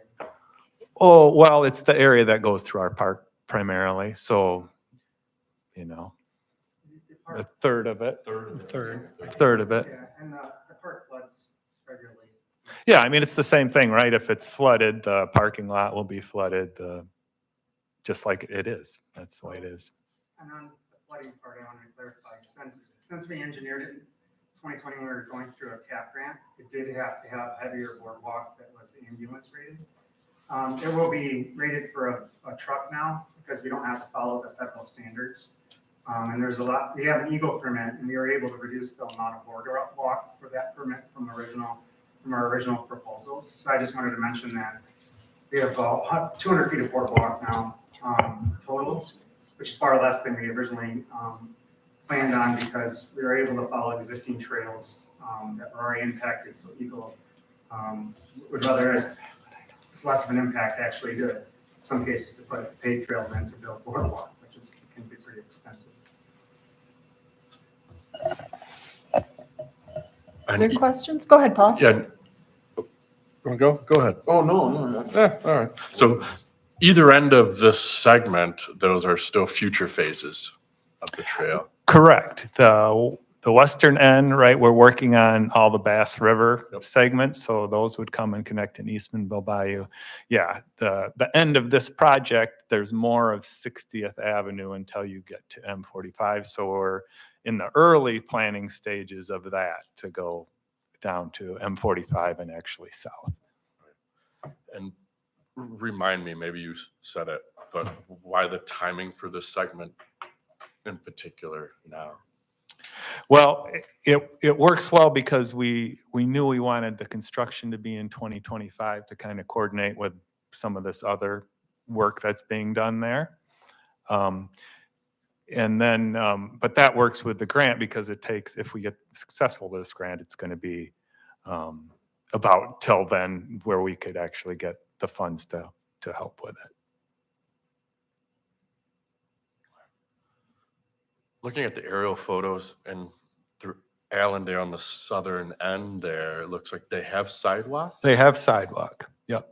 Is that going to be utilized as part of this, or are there For this compliance project, no, we're issues? not doing that. I think the proposal going forward would be we would bring that sidewalk up to a regional trail standard, which would be 10-foot wide instead of just the 5-foot or 4-foot sidewalk that there's now.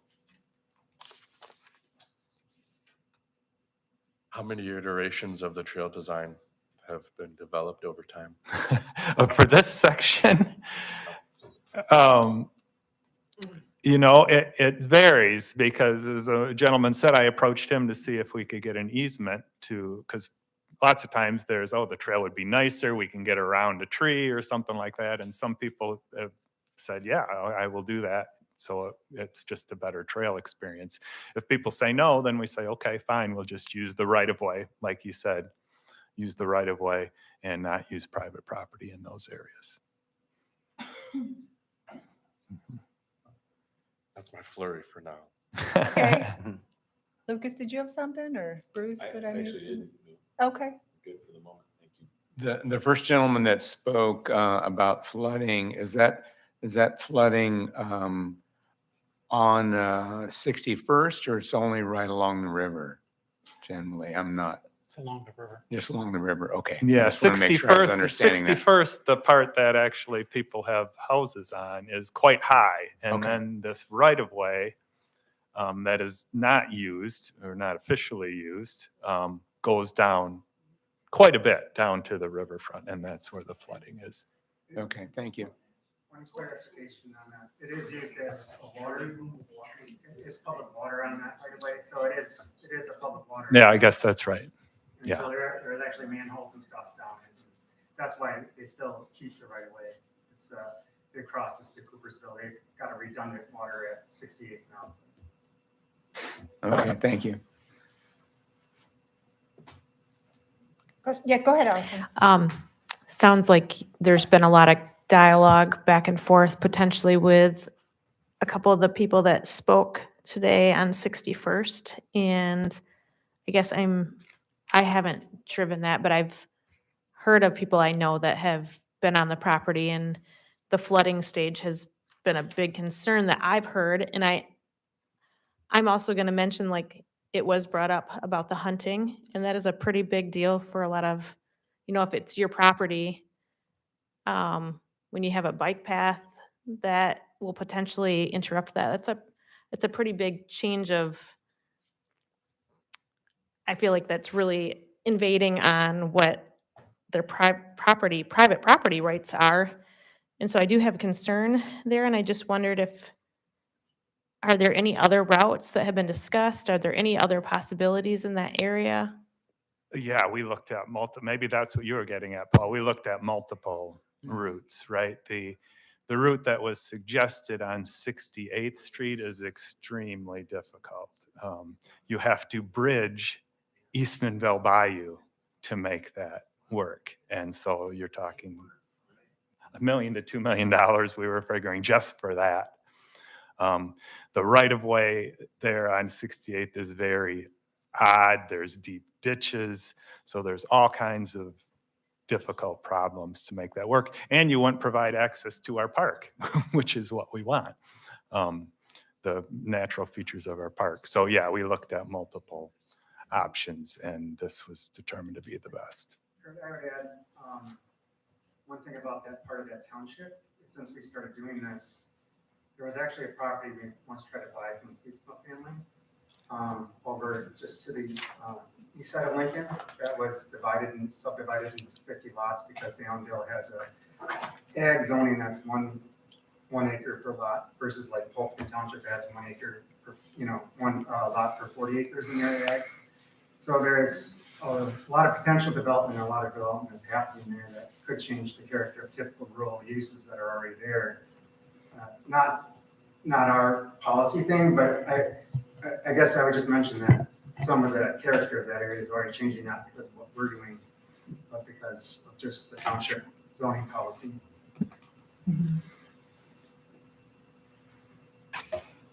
Great. Other questions, comments? I guess if we were successful, Kurt, or whether we did put the application, what would be a boiler, super brief next steps, kind of thing, as, if we did find out this? Yeah, so Successful the grant application is due April 1. Mhm. We would find out if we are recommended for funding in December.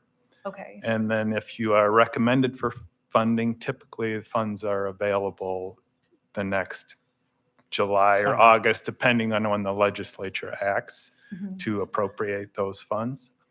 So that would bring us to fall of 2025. okay. Yep. So there is a route that's publicly available now, or is there some refinement work that still has to We're still happen working with on that? some various Okay. little pieces, but yes, right Okay. now, all the properties we basically need are available. They're either right of way or we have easements or we own the property. Okay. There are a couple spots that are tricky yet. We're working. A couple, But that okay. gives us a little time to work those out. And I'll also mention, we have trust fund grants we want to get as part of this going forward.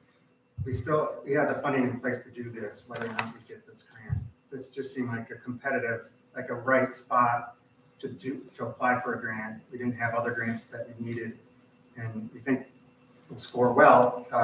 This year it would have been funded. Some years it might not be. Right. But this project, we have the funding in place already. If we did, it might impact projects down the road that its cost increase and stuff like that. Might need to grab another grant down the road, but this project is fully funded. It just would be a great trust fund project. As it comes. And to Aaron's point earlier about the changing character of this area, the officially designated urbanized zones changed in 2020 with the new census, and that put this project in an urbanized area officially.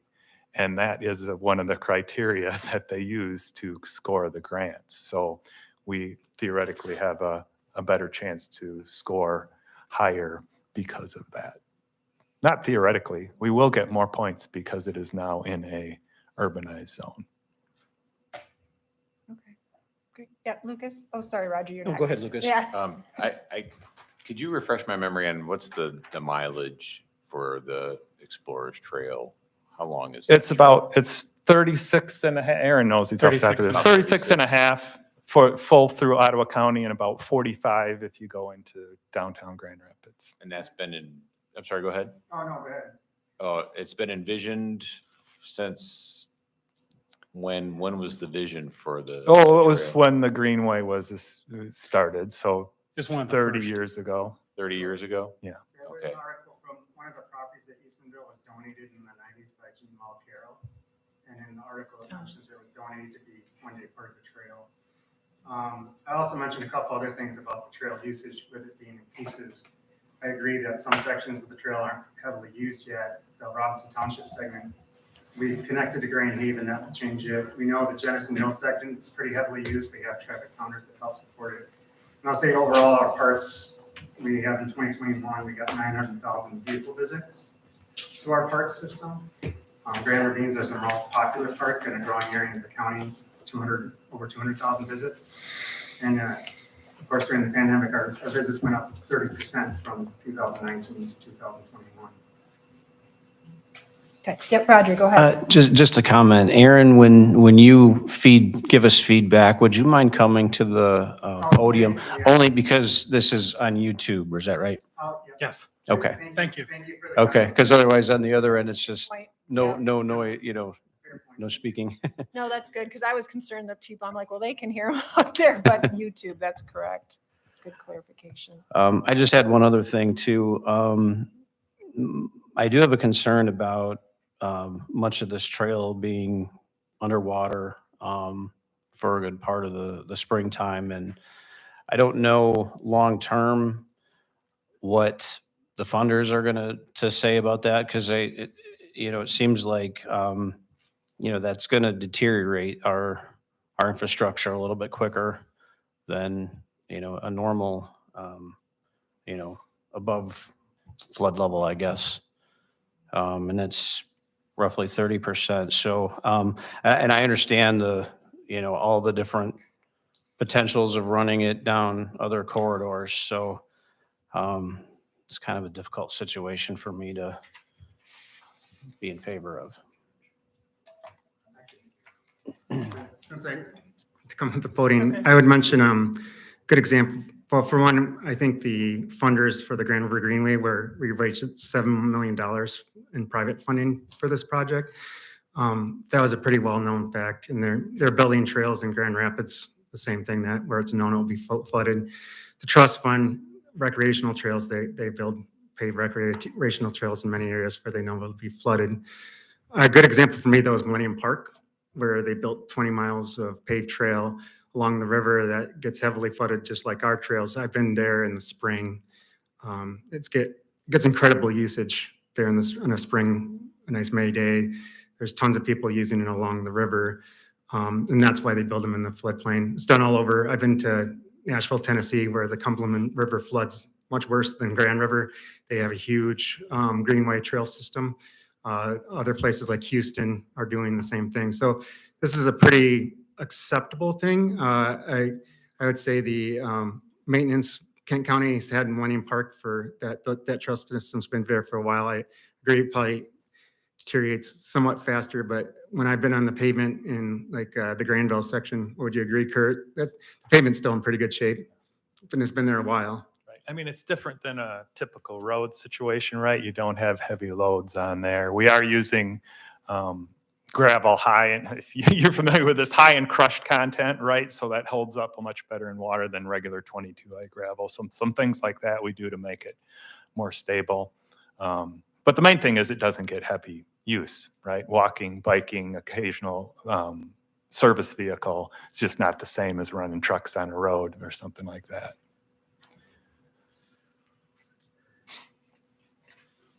All right, final questions, comments? So I just make a. Oh, go ahead, Jason. To answer a few, I think, things that have come up along the way. So if we would be successful in as we would go about the process of planning and finalizing the construction, there would be a bid and a process to do that. Before we would start construction, we would notify all of the adjacent property owners and make sure we resolve any kind of the questions, and make sure that it's right laid out and would be surveyed to the route or in the right of way. All of our trail segments along the greenway are managed by operations staffs. We have equipment to address much of the, if there's flooding or debris or various components. So that goes right into kind of building our long range budget, is having the resources. And since this has been in the works for quite a long time, it's part of our future long range planning to operate and then maintain it long term as we think about that. Great, thank you. All right, anything final? All right, I guess the last part we have left to do is put it to a vote. So I will. Yep, we did long time, right when we opened. We have Lucas and Jim had made and seconded the motion. So, all right, we'll put it to a vote then. Ellie, can I have a question first? Yes. On that. So I'm not comfortable yet taking a vote, and I don't know if I were to not vote today, or if we chose to table, I don't remember the timeline that you've said how much it's going to hurt parks in your grant application. And I would love to drive there myself. I would love to take a look at some of the comments that have been made. I think I'd like to process it a little bit more. I'm just asking what that would do for our process if that. We wouldn't make the grant deadline this We year. wouldn't make the grant deadline. Right. We'd miss it. Is the way I read the motion, the Board of Commissioners provides the final approval for the application? Yeah, Am I they reading need to that do a right? resolution supporting it. So there's time in between now and then? And it would go, we would have the same presentation at the planning committee at the Board of Commissioners. So, and then it would go on to the full board. Our public comments then would be just your regular comments at the Board of Commissioners level, right? And this motion is recommending that we apply. Apply. Yep. So it's recommending the app, going through with the application at this point. Okay. So, Just one last question. Was there other funding sources if it's not this grant? Maybe I thought I heard that. We would use other Greenway funds through the foundation. So there's enough funds to do it, but it will hurt us further down the line, right, if we don't get this money. yep. I appreciate Paul's comment. I think that will give me some more time to probably follow up with some more questions. That doesn't mean that I'm landing a certain place at the moment, but I appreciate the time that will give me. So I appreciate you mentioning that. And we can give you a tour if that's Yeah. what you would like. Yeah. I'd like that too. I'd go for that as well. If we can find a time. Lucas? Is there flexibility? So let's say the grant is, we go through this and we vote yes, and the county commissioners vote yes, and it goes into that process. What kind of wiggle room do you have if for some reason a better route appears? I mean, I'm sure we could, I don't know, we could withdraw the grant, I think, at any time you can just withdraw the grant if that's not what we want to do. Yeah, I'm not suggesting that. I'm just saying, could you amend the grant if you were to do something different than what you have on the plan. It's possible, yeah. I mean, fairly, I think it would be safe to say minimal adjustments, but if it's, you know, a complete reroute, that probably, you know. Because the cost estimate's part of the grant application Yeah. too. So Yeah. coming up with a completely different route would be. Thank you. All right, anything else? All right, so hearing nothing further, we will put the grant application to a vote. So we have the motion as made in 11C to recommend an application of the Michigan Natural Resources Trust Fund Program for funding assistance to construct the Eastmanville Connector segment of the Grand River Greenway Item Explorers Trail and forward to the County Board of Commissioners for final approval, is how it currently reads, so. And I should mention, we gave out these blue sheets because the cost numbers were incorrect in the packet. These are corrected Oh, okay. to that amount that's shown on the screen. Okay, that's good to know. All right. All right, we have the motion and second, so all those in favor say aye. Aye. All those opposed say nay. Nay. Okay, so is that correct? We have one nay? The remainder are ayes? All right, motion carries. All right, that will adjourn this section of the public hearing for the Eastmanville Connector. Thank you, everyone who was able to speak, and don't forget to grab Kurt's card if you have more specific individualized questions that you need answered. So thank you very much for attending. So we will move on now to the second public hearing. We will call the second public hearing to order for the 2024 Land and Water Conservation Fund grant application for the Upper Macatawa Natural Area Greenway. Same general agenda. We will be looking for a motion and a second. Kurt, I believe, will be the one giving a presentation.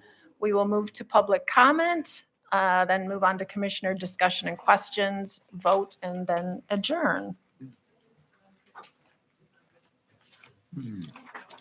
All right, so we have a suggested motion to recommend application to Land and Water Conservation Fund Program for funding assistance for Upper Macatawa Natural Area Greenway Trailhead Project and forward to the County Board of Commissioners for final approval. So move. All right, thanks, Jane. Support. Thank you, Roger. All right, let's go ahead. Kurt, you have this presentation as well? I do. Riley, go to the next slide. So Okay. This is another project that we've been talking about for quite a while. We've had money budgeted for you need more cards?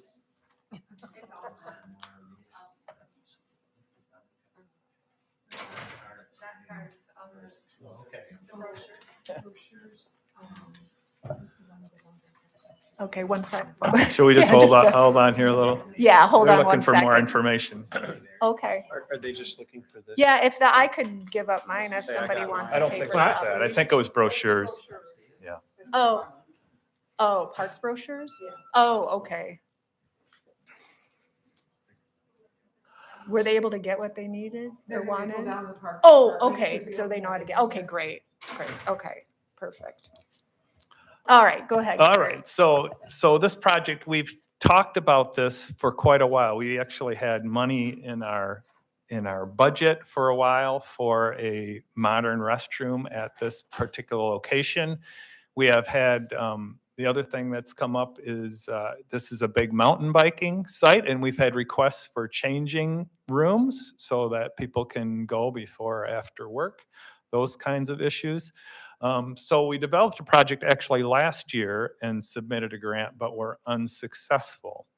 But we think that we have a better chance through this grant program. This is the Land and Water Conservation Fund, which is helping to fund our Ottawa Sands restroom. So they fund this type of project. We think we can make the same case for this one as for that other one. So why don't you move to the next slide? So for folks who don't know where this is, it's at our Upper Macatawa Natural Area. So that picture on the left shows it's near the south central portion of the county. We've got a 612 acre site that's just kind of southeast of the city of Zeeland. It's just southeast of I-196. And so we've been working on this project for a long time. It has nice trail through it already, paved trail. It also, like I said, has the mountain bike trails. So I'll go to the next slide. So this is a view of the area, excuse me, we're talking about. This is looking from the east, so north is to your left. But Upper Macatawa has two entrance areas, one on 76th Street on the east, and this is our main one on the west. We just call it the 84th Street entrance. So you can see it's got a nice parking loop, but we've developed a number of amenities here already, right? It's got drinking fountains, it's got a bike repair station, it's got picnic tables. We have a nice little shelter that's used pretty regularly. We recently paved the parking lot because it was getting more used, and you can see there the paved trail runs right along it, and then also the mountain bike trail comes off from it. So it's a good spot, and you can see on this air photo, right, how popular it is actually at some points. It's just a great spot. So the location we're looking at is in that yellow dashed box on the north side of the parking area. So let's go to the next slide. So this is just a little sketch of what it would look like. It's really pretty basic, right? We're doing a new restroom building. We'll show you a little bit more about that. Connecting it all with barrier-free walkways. So this again would be a restroom that meets all of our latest standards. It's got a men's and women's side, a family restroom with all the amenities folks like there.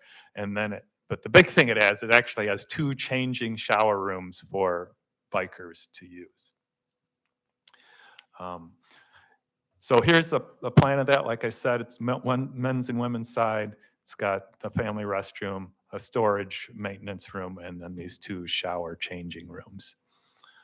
Go to the next slide. This will be in the similar style as all our modern restrooms are, this nice timber style. People really like how they look, and very durable. We're making this again so that it could be heated if we wanted to. I would say a few years ago, I would never think that here, but it gets used a lot more on these shoulder seasons. And if there's no snow, people are out. They're going to do it. So we're going to make it suitable for that. It will also have some, we are proposing that it has a rainwater harvesting system in it, like we're doing at Ottawa Sands. Pretty interesting. Now that we've done one, maybe I think we can do it better. So we're proposing that. So next slide. Okay, that's just what the side view looks like. Pretty basic, but nice. And then here's the structure. I know our gentleman there's going to be shocked by how much these cost, but they really do cost a lot. Our budget right now is $615,000.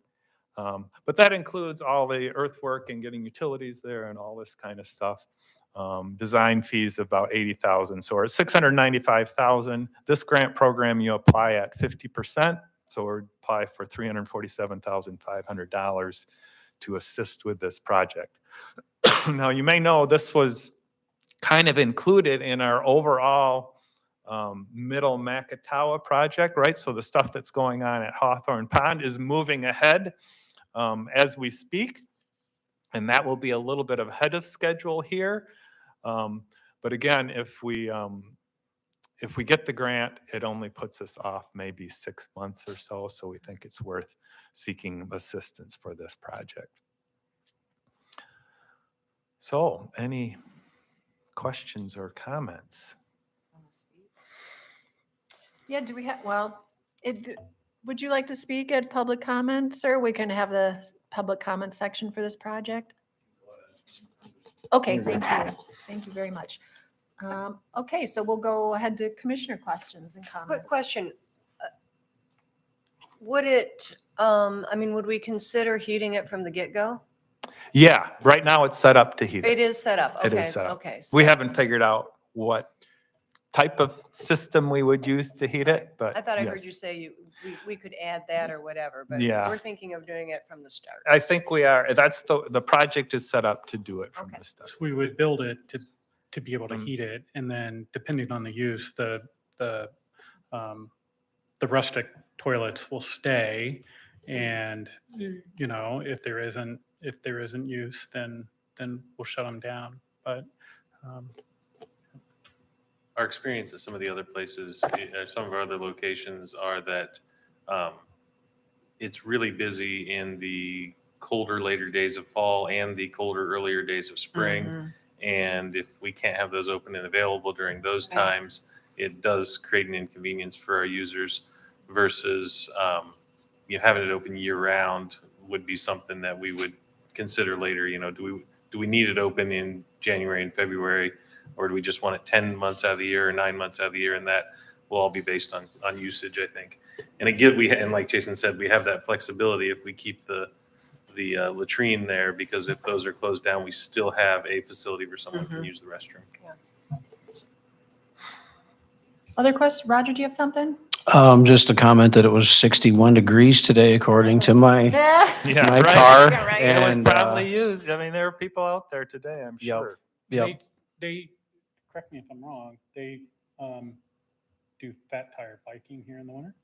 They Right, do once the snow. not as much as some of the other sites because it's a little narrower and more difficult. But yeah, they're definitely out there because they're not groomed in the winter, so they're not as desirable. But they're definitely out there.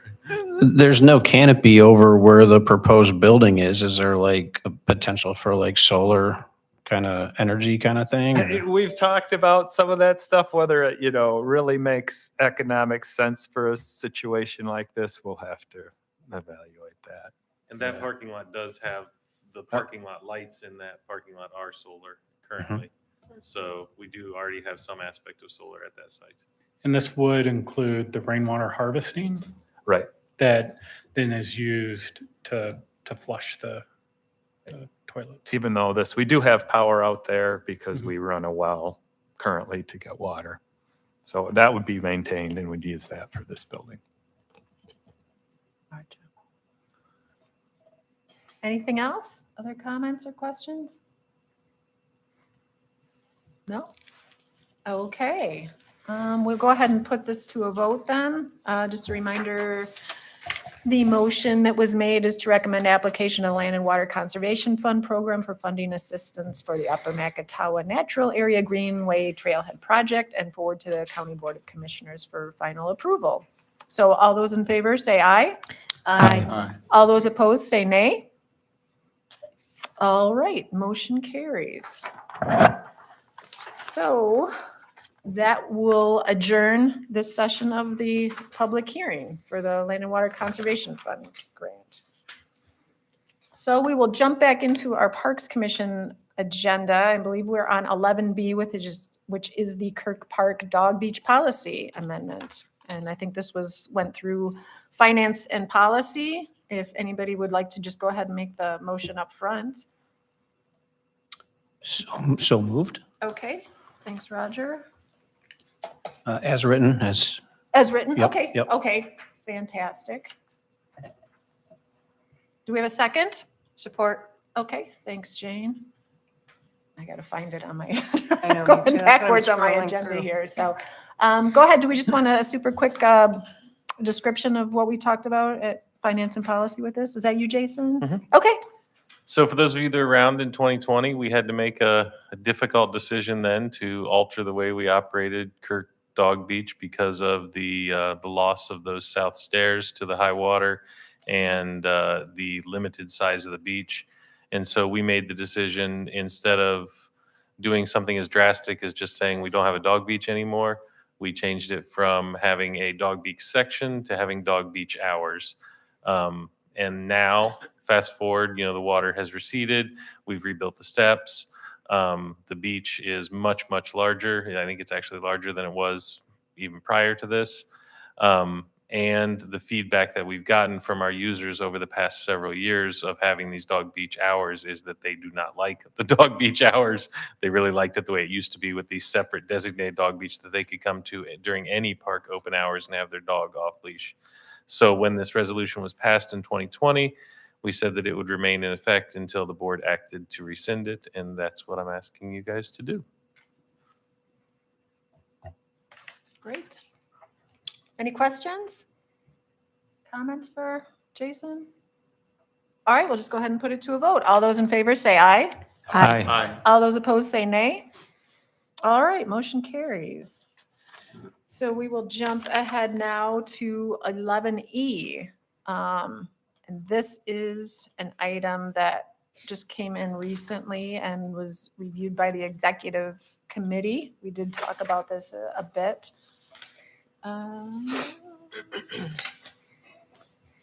So I'll go ahead. I actually would like to, since I was part of that discussion, tweak the motion verbiage a tad, so it more accurately reads to authorize staff to issue a revocable special permit to Jonathan Beagle, if that's how you pronounce his name, to allow him to provide private kayak shuttle services at Hemlock Crossing Park at no cost or liability to Ottawa County.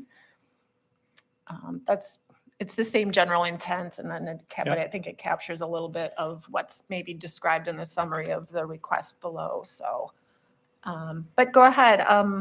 Jason, did you want to go over just a little bit in detail what this service will be? I'll make the motion that you just said, Kelly. Oh, sorry. Okay. No, I All right. appreciated your tweak to it because I thought it was potentially lacking in a little bit too. So I will make Okay. the motion that you just stated. Okay. All right. Okay. Thanks, Allison. Do we have a second? Second. Okay. All right. Thanks, Bruce. All right. Sorry. Go ahead, Jason. So this was just a request that I received from this gentleman to allow him to utilize the launch at Hemlock Crossing for his commercial business purposes. It's very different than ones we've received in the past. All the ones we've received in the past where the board has chosen not to allow it have been where they wanted to utilize park property to store kayaks. They wanted to have signs and basically operate their business, having a business location at the park, whereas this one, he's just using a different launch and then just dropping customers off at Hemlock and then leaving immediately. He's not even staying there, and their cars are not even being parked there in his current business model. So that's why I wanted to bring it to you guys, because it is, I think, for the first time, one that we can get behind, because it doesn't actually give up a piece of property at the park to a private business. Clarification though, that when we typically issue special permits, they are not ongoing. They're usually the expiration date usually corresponds with the expiration date of their liability insurance. So if we ask him to give us proof of liability insurance naming Ottawa County as additional insured, and if that liability insurance expires on August 1st, then that's when their permit expires. Mhm. So they would have to renew it and ask for renewal of the permit at that time. So they automatically have that expiration date on them. Great. Good. Any questions? It is revocable at any time, though, if for some reason we Correct. didn't any- like how any- he was operating. Yeah, any permit we would issue could be revoked at any time. Is this exclusive? or- No. So it's precedent setting? No, yeah, if another similar business wanted to drop clients off at the park, then I would assume we would approve that as well if this one gets approved. But as we've done in the past, like for instance with yoga classes, there is a cumulative effect. So if I have a yoga instructor that comes to me and wants to use Tunnel Park for yoga classes, I use those yoga classes. so they want to use it on Saturday, and on Saturdays in June, and then I have another person that comes later and says they want to use it on Saturdays in June. I will tell them there's already other uses happening at the park at that time. Let's consider a different time. So the same thing might occur with this. So if another business owner came to us and said, hey, I'd like to do this same thing, then we might have to get either a little more specific in the permits we issue for, times and dates, or we might ask that person, hey, would you consider a different launch where we could, have you working out of, we can spread out the use in the parks, things like that. Those are the conversations that we would have. And the permit itself would detail that to Jonathan? We would have to, if that's, if that became an issue. I mean, for the first year right now, I would say it would be fairly general. If we started to get additional applications, then that's when we would have to, the following year, add some more restrictions each time until we make sure that we're not overcrowding any one particular area. I'm not incredibly worried about that, just in that there's a limited number of customers that want to do this. So I think if one person's doing it, he may have 100 customers. If 5 people are doing it, they're each going to have 20 customers. So I don't think that we're really going to get a big influx if more businesses want to do it. Each business is just going to have less business. I do think it's kind of a nice service being a kayaker or canoeer to have somebody, because sometimes it's like, what do you even Google or search for? Pick me up in my boat downstream. Kind of I thing. waited I can tell you that for my oldest to get old enough to drive. Yeah, and right. set that up. If you don't have kids that can drive. I've used this almost identical service in West Virginia for mountain biking, where we've rented mountain bikes and they've taken us to a trailhead and then they pick us up at another trailhead, all within the national park. And so it was really great for me to be able to have that service, to be able to utilize the national park in a way that I wouldn't have been able to otherwise, because I didn't have my bike with me there in West Virginia. Okay. Other comments, questions? Yeah, go ahead. I guess I just have a question, and you might have touched on this, Jason, but I guess I wondered the thought process of coming to us with a very individual permit versus creating something that we're just approving to give you permission, Next then month. on a case-by-case basis, Yeah, as they're coming in. We don't have and never really have had a special use permit policy. It's been very much so just following what's outlined in our park rules, which gives for special use permission, it gives authority to the park commission or an agent of the park commission, which includes Jason and myself and a few other staff people. But other than that, there's really been no detail as to how exactly special permits should be outlined. This one was one when I brought it up to Jason that he felt was worth some discussion with the executive committee and with the and with you guys. So we brought it to you. But that also started the conversation that we need to develop this policy, which I have written already actually, and have given it to Jason for review. And pending some tweaks, I hope to maybe have you guys look that over for you guys to actually establish a special event policy as to how staff should approach those on a whole basis next month. Great.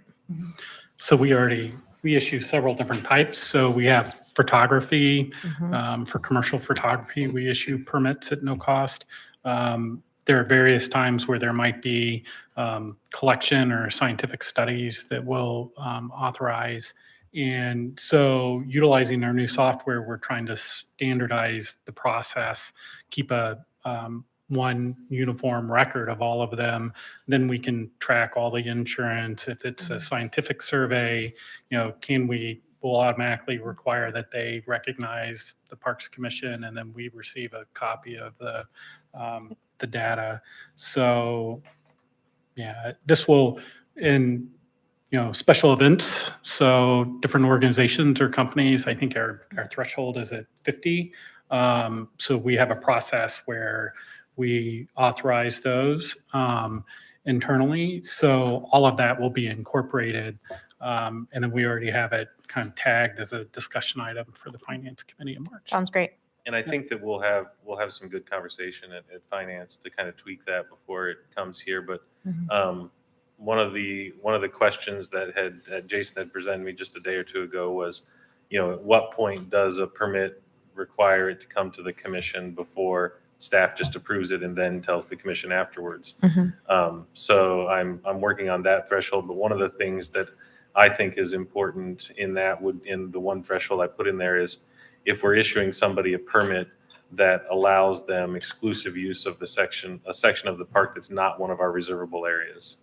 So if somebody's asking to put up an enclosed area to store kayaks on our property, stuff like that, those are things that I wouldn't expect that staff would just approve. They would come to you guys if they're doing something as drastic as that, or asking for something as drastic as that. My reason for the ask was just making sure that you might have more people that come, and then it doesn't become a feeling of discrimination to somebody. You have a set objective data, right, to look at, measures to follow in your policy. And The draft policy as written has a list of about 12 criteria that are used to judge whether or not a permit is issued. We actually brought that up too. Okay. Like, it's Yeah. similar things. So it'll be, And then we'll it'll work be with- nice to have that to We'll work with, reference. just like we did with the rental criteria, Mhm. we'll work with Corporation Council and vet all the permit process through them. So, yeah, it's been a good conversation because we've had about 4 or 5 different processes. So this one, just because of the timeliness of it, trying to respond to him and give him an answer, we felt like it was minimal risk for the Parks Commission, but it was a good conversation to have and start to facilitate, how we pursue them in the future. Go ahead, Roger. As we continue to market the Grand River as a water trail, my hope is that things like this become more common, that, small business gets an opportunity, people get services that, and it kind of is part of that overall vision. So I would imagine, this might be just the first one. More to come, hopefully. Yep. We've had conversations with GVSU about having reservable kayaks at a site, whether it's at Grand Ravines or they have a location on the north side where they do their crew launch. yeah. And just had somebody, in 2022, I think somebody had pitched the idea of hardware to be able to do self-serve rentals. So that's come up again just this week. So we'll have a conversation and bring that back. So, Great. yeah. Any final questions, comments? All right, we'll put it to a vote. All those in favor say aye. Aye. All those opposed say nay. All right, motion carries. All right, we're running a little long today, but a lot of good things to talk about. Agenda items for next meeting. If you have something, make sure you shoot them my way ahead of time. Public comment, we will move into the final session of public comment. Mr. Moore, did you like to say anything? I have another 3 minutes.